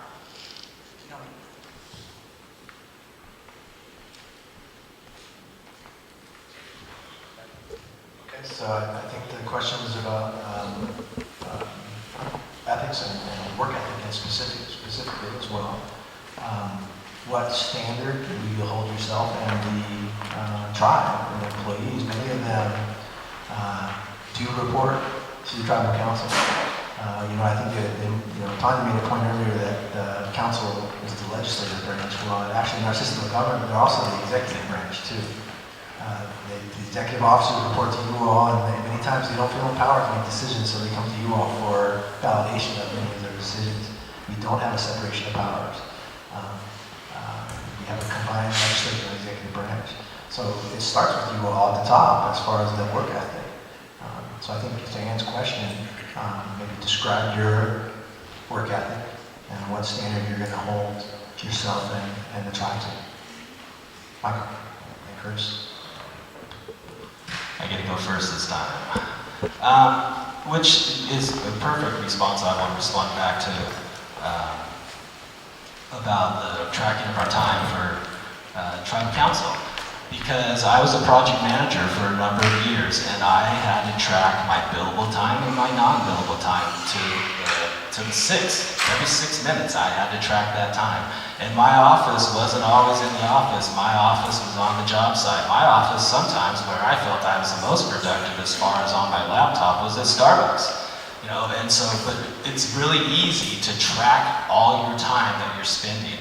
Sure, you travel, and that's part of what you would justify in your report. I traveled for 4 days, I was gone, and then I worked 1 more day in the office as a result. So that's what I'm talking about as far as what you're doing in the office, because as a tribal council member, your office is everywhere. And I had experience doing that as a project management. Ethics, accountability, and then you have one more that Anne was talking about. I don't remember what it was, but I will say this. I'm an accountant. There's professional standards within accounting. I'm an internal auditor. I'm preparing for the CIA exam, and there's character requirements within both of those professions. Internal audit, if you don't hold yourself accountable, you will quickly lose the respect of the people that you're doing the work on. So for me, I'll just look at my education, my experience, my background. I think that for that itself, it speaks to that. Hey, Chris? So I'm going to try and answer your question the best I can. And it's a pretty broad question, but regarding ethics, years ago we had a group of people, and actually, believe it or not, a lot of them were people who worked on our restorations, people like Martin McKinsey, Dean Mercier, Jackie Whistler. They comprised this group called the Ethics Task Force, and we had them work for a year, and they made recommendations on what they felt would be appropriate ethical standards for council at that time. And they met in 2005, 2006, and council ended up rejecting their recommendations. So basically, they recommended that the tribe have an ethics commission. Because what you're kind of talking about right now is just sort of an honor system. Just people should behave in a way that they feel is ethical. We do have rules. Some people may do something that they think they're comfortable with that isn't really ethical. I don't like the system we have in place for regulating that, especially council members. So I would like to at some point revisit the task force recommendations of having an independent body who is charged with regulating tribal council and certain staff, because I don't have a lot of faith in the system we have right now. In terms of personal work ethic, I would remind people that 4 years ago I moved to Michigan and I had to leave my term a month early. So I donated $5,000 to Chop because I did not feel comfortable taking the final month off and still drawing a paycheck. My first year back, I announced that I was going to be going back to school and I was going to be missing more time than I was comfortable with, so I donated another $5,000, $2,500 to Chichalu, $2,500 to the travel library. So I kind of feel that I have my standards, and when I don't meet those standards, I reimburse the tribe for time missed that I think is excessive. I do spend a lot of my free time, I think, communicating with members. The WordPress site that I operate, it's been going since 2010. A lot of that stuff I do in my spare time. So I think there's a temptation to define this job as an 8 to 5 job, and I don't really think it is. You end up, as Tonya said, you end up working really odd hours. So it is kind of up to the individual judgment of everyone about whether or not they're putting in sufficient time to earn their pay. But I feel that I do, and I feel that I have not met my own personal standards. Again, I've paid for it. So, there you go. Thank you. I'd like to go next. David, and then Tonya. Yeah, ethics can be a big issue in the tribe. I think that when I was thinking about when we were talking about that is who enforces all that. I mean, because the ethics are only as good as who is enforcing it. And so I don't know if we have a good enforcement system in the tribe. I think that what Chris is right is there's no body. I mean, I guess we have a court system, but is that fully functional now? From what I understand, it's not. And who signs the paychecks for our court? So I'm really concerned that I think that we really rely upon, basically, like Chris said, our own recognizance. We really need to be ethical people, and I think that when I was working as a manager, I tried to document all my hours. I tried to be in the office as much as possible. There were times I had to be in Washington, D.C., or Seattle, or Portland, or someplace else. And I was only in the office perhaps maybe 2 days a week sometimes, and we had to document all that. And that was all part of what I reported on every week. And so, and everybody really comes to that on their own terms. Because there is no good system. Even our HR system, I don't believe is equipped to deal with tribal council ethics right now. Was there another question? Thanks. Well, Mark, Okay. Me? yeah, go ahead. Okay. All right, and I'll give you an example about people saying that didn't see you at work. This one tribal member one time back in about 1991 come up to me. It was like on a Tuesday, or a Wednesday evening at a tribal council meeting. And so he got up and told me, he said, I didn't see your truck in the parking lot on Monday morning. And I said, well, yes, you're right. You did not see my truck in the parking lot Monday morning. But I find it rather odd that I saw you drive by Saturday and my truck was parked in there because I had to come in and take care of a bunch of matters and go to a meeting. And so you drive by and you didn't see my truck parked there then. So, I mean, it's a two-way street. If you're going to have to put in a day on a weekend, that the tribal council member should be entitled to take a day off during the week. So it's a matter of me. I felt I was always did an ethical job working, for the tribe when I did. And so sometimes, when you have a general council meeting on Sunday, and then you had to do a bunch of prep work, since I was an officer on the tribal council on Saturday preceding that. So that way, if anybody ever did say, well, I didn't see you on the office this day, well, I guess I'm not going to work 7 days a week, all the time either. Thanks, Mark. Tonya. So that's a great, I'm sorry. great question, and I think a lot of it does come down to individual accountability. far as ethics, morality, integrity. You know, I agree with Mark. It's often easy for tribal members to see that we're not part there, we're out of the office, but they don't know the whole story of what we have been doing or the evenings that we put in. And so I think it goes back to Chris's comment about, you know, the tribal members can get up and ask questions and that can spark that communication. But our tribal members don't know what questions to ask because we're not communicating that way. And so I do think if we did a better job, what Monty asked about, communicating the hours and where we've been and what we're spending money on, it will spark great questions from the membership.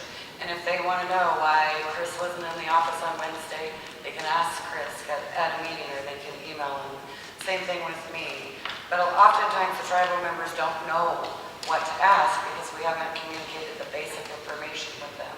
So it goes back to, you know, I'm certainly willing to put that information out there so the membership has the opportunity to ask us. And as far as an ethics commission, I have not given that a lot of thought, to be honest, but initially I probably would not be inclined to probably support that. I think our ethics commission truly is the membership. That's who we answer to. They are the ones that we are accountable to, ultimately. And I would like them to be the ones asking us and holding our feet to the fire on those kind of issues. And I think they will be able better to do that if they have good basic information. Right now, tribal council, in my opinion, does a poor job of regulating ourselves on ethical issues. Those are uncomfortable conversations, and they haven't gone well in the 3 years that I've been there. They have not gone well, and I don't think we do a very good job. And so I do think engaged tribal members asking those questions might move that along. And then to the background question, I've read some of Chris, I think it was a podcast or something or another, I don't know, but on the background question that's been kind of out there. And I think maybe Chris and I are different in the fact that he overcomplicates some things, in my opinion, and I'm very simple. And I don't think there's anything wrong with asking tribal council members to do a background check, and I don't think it needs to be a pass or fail or a constitutional amendment. I think we could very simply identify what it is the tribal members want to know about the candidates, put that in a background check, make it available, then each tribal member decides if that eliminates that person for them or not. And so I'm not opposed to doing that. You know, you have to do that to sit on the casino board, SMGI board, which I think is one of the very important jobs that we do on council, so I don't have a problem with that. Thank you.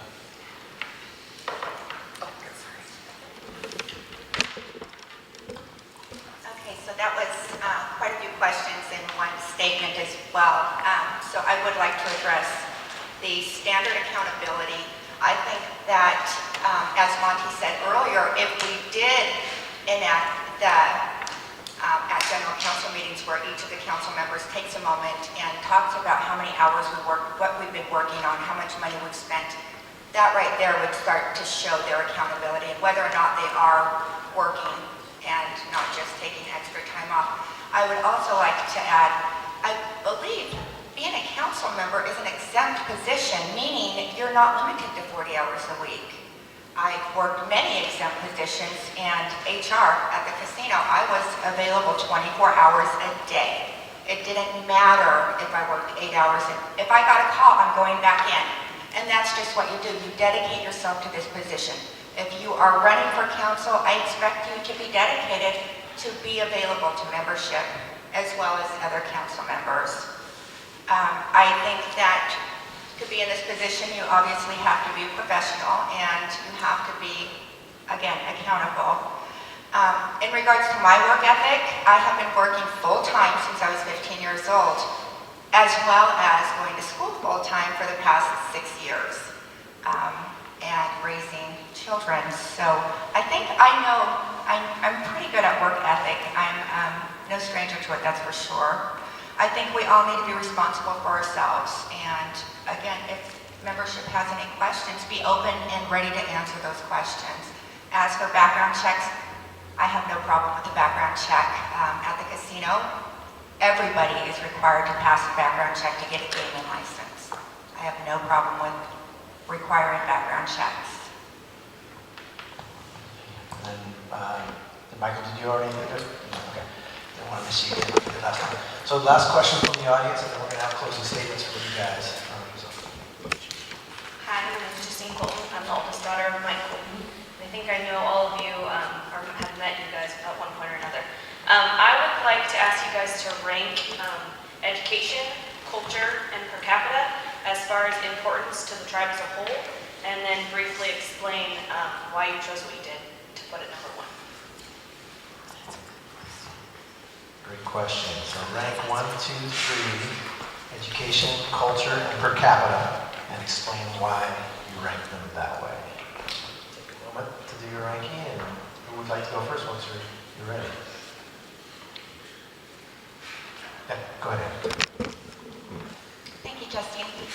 I ranked it in the same order you actually just described it. Education 1, culture 2, and per capita 3. The reason I ranked that is because education is very important. It wasn't available to many people, many of our people many years ago. Mike can attest to that because he had to pay for his education. Our tribe offers it to us. They offer to pay for it. We need to take advantage of that and educate ourselves. With an education, you can build so much more for your families. I ranked culture second because I think without culture is just very important to me. It really is. Growing up, my family wasn't really very, I don't even know how to put it. We weren't a very cultural family. My father grew up away from here, and he didn't really learn anything. My mother grew up away from her side and didn't really learn anything. So I think culture is very important. We need to teach that to our generations. Per capita, I rank that last because I feel like per capita, although it's wonderful, we cannot rely on it. I think a lot of people do rely on it, and it's great to get, but it's just something that we cannot forever rely on. Not saying that I don't support per capita, but I believe that education and culture are definitely take priority over per capita. Thank you, Angela. Who'd like to go next? David. So I have a different take on that. When I grew up, there was no tribe until I was 18. So when education came along, I took advantage of it when I could. I didn't have funding for a number of years. But in that time period, I began learning our culture anyway. Culture is part of who we are. And I guess what your question implies, and it wasn't really necessarily stated, is what we really want to fund in terms of funding levels, education, or I guess support, funding levels, education, culture, per cap. Some people I know want per cap, more per cap, that's what they really want. But when I went to school, I did both. I did culture and education at the same time. You know, I served on the culture committee at Ronde while I was getting my education at Mercier. And I would travel here every month for, it was almost 2 years, I think, doing that. So I did both. I think culture needs to be available. I think they need more cultural development, need more restoration or revitalization or vitalization of culture. Absolutely, but I think that but the education seems to fill a need for a broader number of tribal members than necessarily culture. Culture is something that you grow up in and are exposed to, and perhaps later on in your life, after you have your education, then you can perhaps spend a little money on that personally. I think the tribe does need to support it though. And per capita, again, I think I'll take the previous answer, that I don't necessarily think that we need to depend on per cap. Education is supposed to help us all become self-sufficient. And so if we place per cap first, I feel like a lot more people will be dependent on per cap and sort of welfare state situation. So to be clear, David, you would rank it then education, Yeah, culture? just like you said it, education, culture, Per cap. per cap, right? Okay, great. Fine. That was probably my favorite question of all our questions today. That would be a very difficult one when it comes down to making decisions there. But for me, I would actually rate culture as number one, because I believe that, our culture is, that could be a long discussion, but short answer is, culture is our shared collective values, beliefs, and traditions. And it's vital that we preserve, we protect, we teach, and we learn that. That is our identity. That's what makes us a tribe. That's what makes us Grand Ronde tribal people. And without that, you jeopardize your sovereignty. You are no different from the federal government or the state of Oregon. We have to protect that separation and that identity. Even though that identity is living, it's breathing, it evolves, and it changes. That's vital. Without that, we have none of the other programs or services or benefits. Number two for me would be education. I do think we have some work to do on education.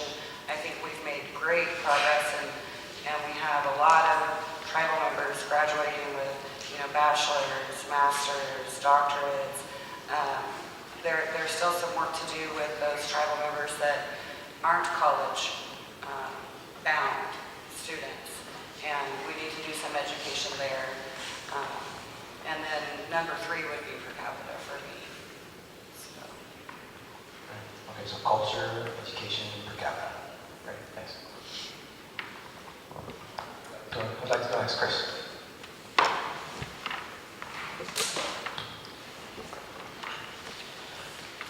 So at this point in time, I would have to rank culture very narrowly over education, and per capita I think would be number three for me.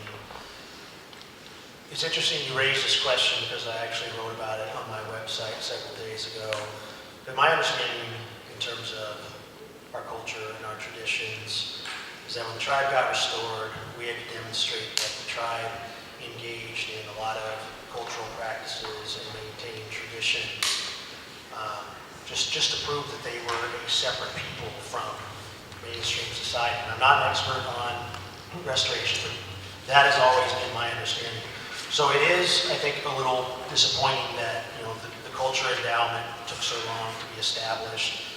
We're in our 33rd, 34th year, and Chichalu still hasn't opened. Because we did put a lot of priorities ahead of culture. And yet, again, culture is what separates us from a lot of different entities. The fact is that the tribe pretty much functions a lot like a corporation in some aspects. We pay out dividend, we call it per capita.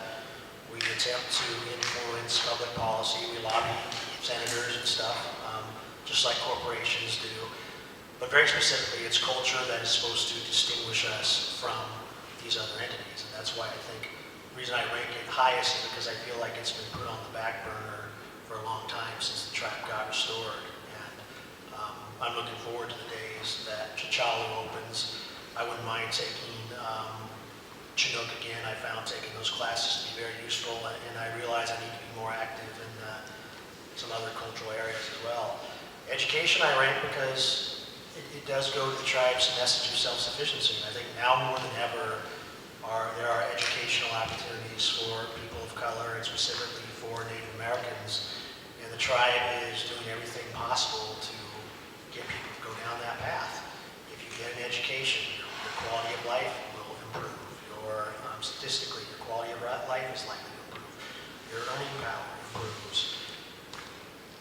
Higher education may not be for everyone, but I think it's something that everyone should at some point give a shot. And the tribe just bends over backwards to afford educational opportunities to people. The endowment is now fully funded. if you want to call it now, the reserve now funds the level that we provide. Maybe that'll get a laugh out of Michael. And per capita, again, per capita is, I think, is always been meant to be like an indicator of the tribe's economic health. When we have it, I think we should give it, but I don't think it should be the number one priority of this tribe, doing cash distributions to the members. That may be an unpopular position to take, but that's really how I feel. Thanks, Chris. Michael. And with Mark. So Michael first, then Mark.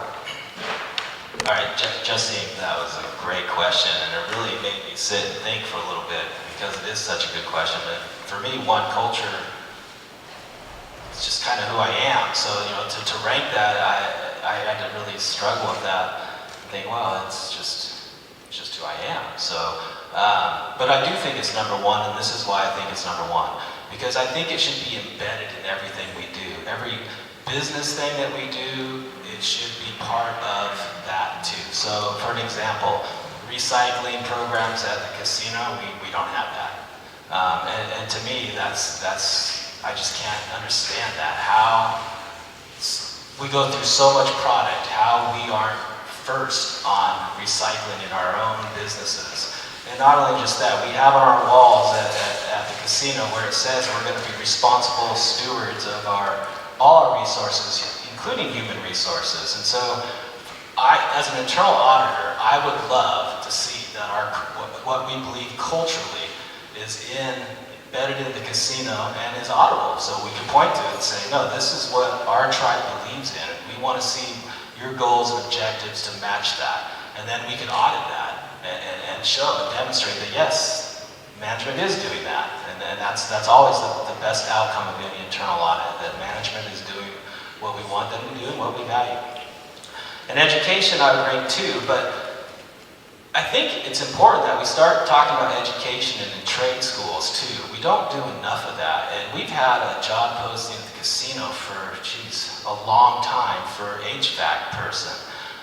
So anything we can do to get people trained in those type of jobs, and we can't fill them.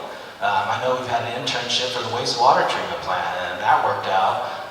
And I think we're looking for somebody else now too. But those are the type of programs when we talk about education. College degree is great, and I want everybody to get that.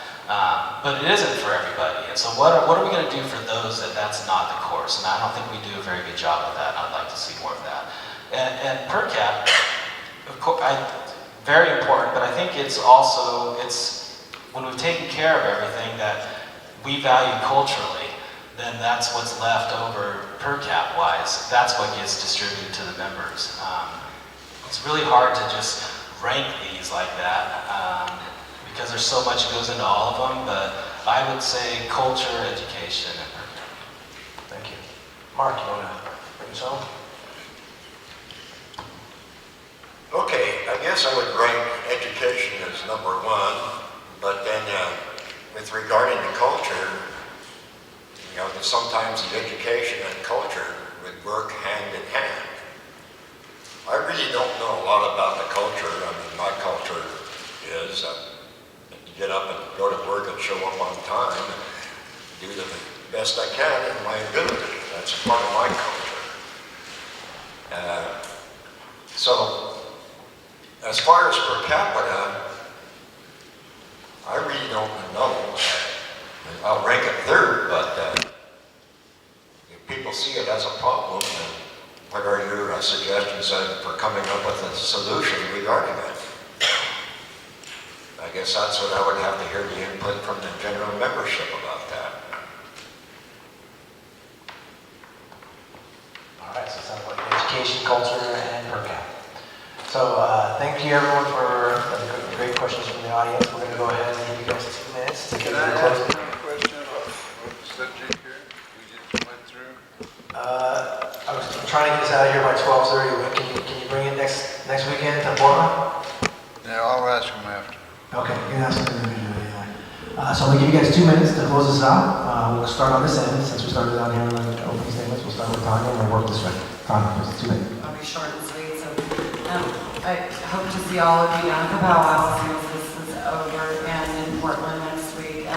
Thank you to everybody who showed up today. Thank you for your participation. Thank you to those who are going to watch the video and provide input. Thank you to all of the candidates up here.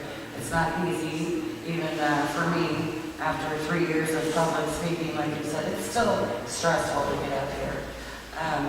I will thank everybody and ask that you consider supporting me this year. I would love to continue to work for the tribe.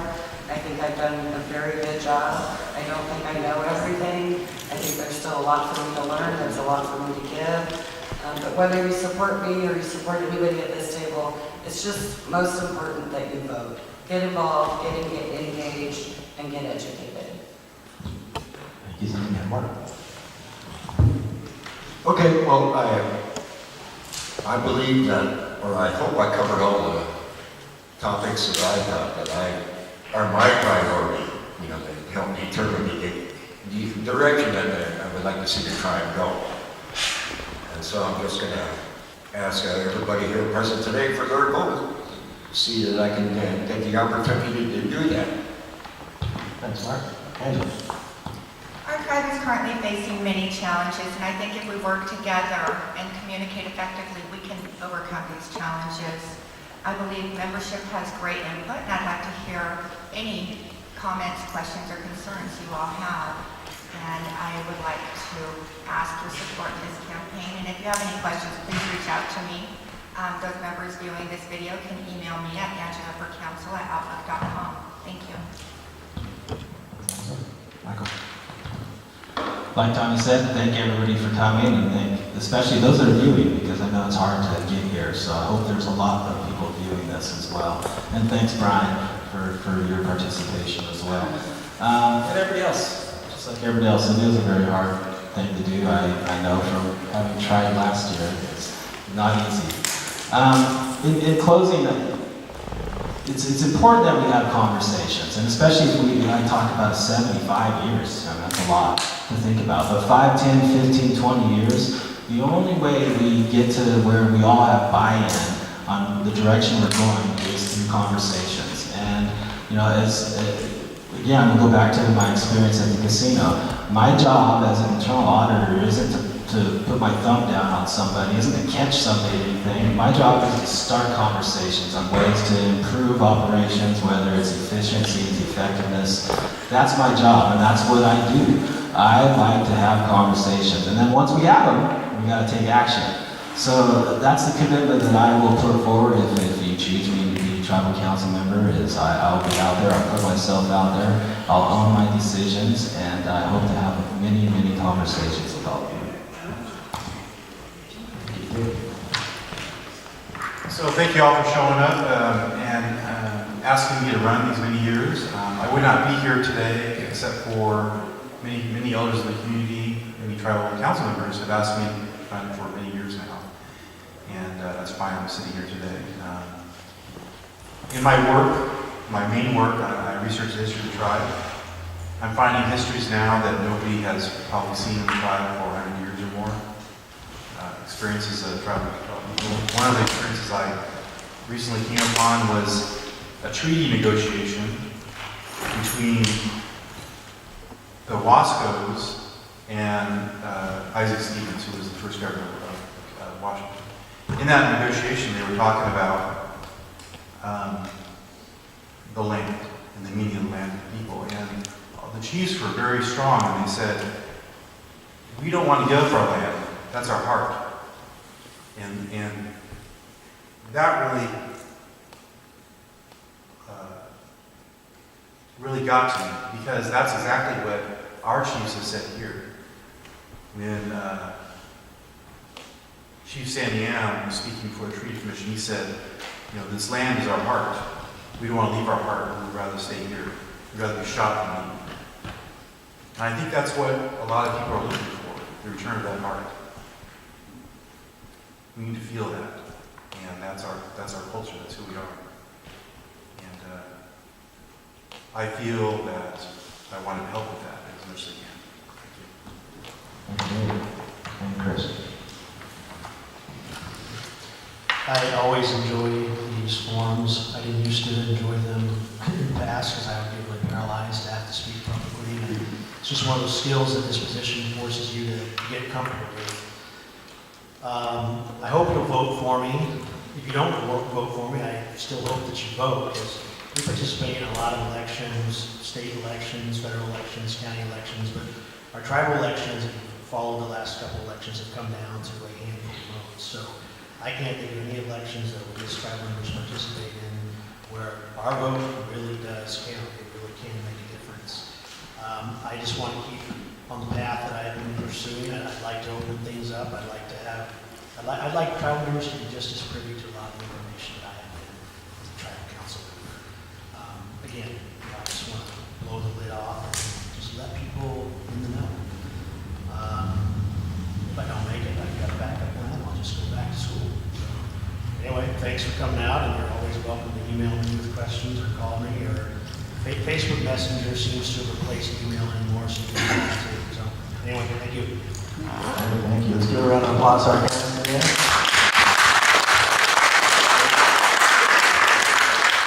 Good job, everyone. You all represented yourselves really well. Our next forum is next Saturday at NEA on Columbia Boulevard in North Portland, and we'll have one in Eugene the following week. So good to see you all there. Thanks, everybody.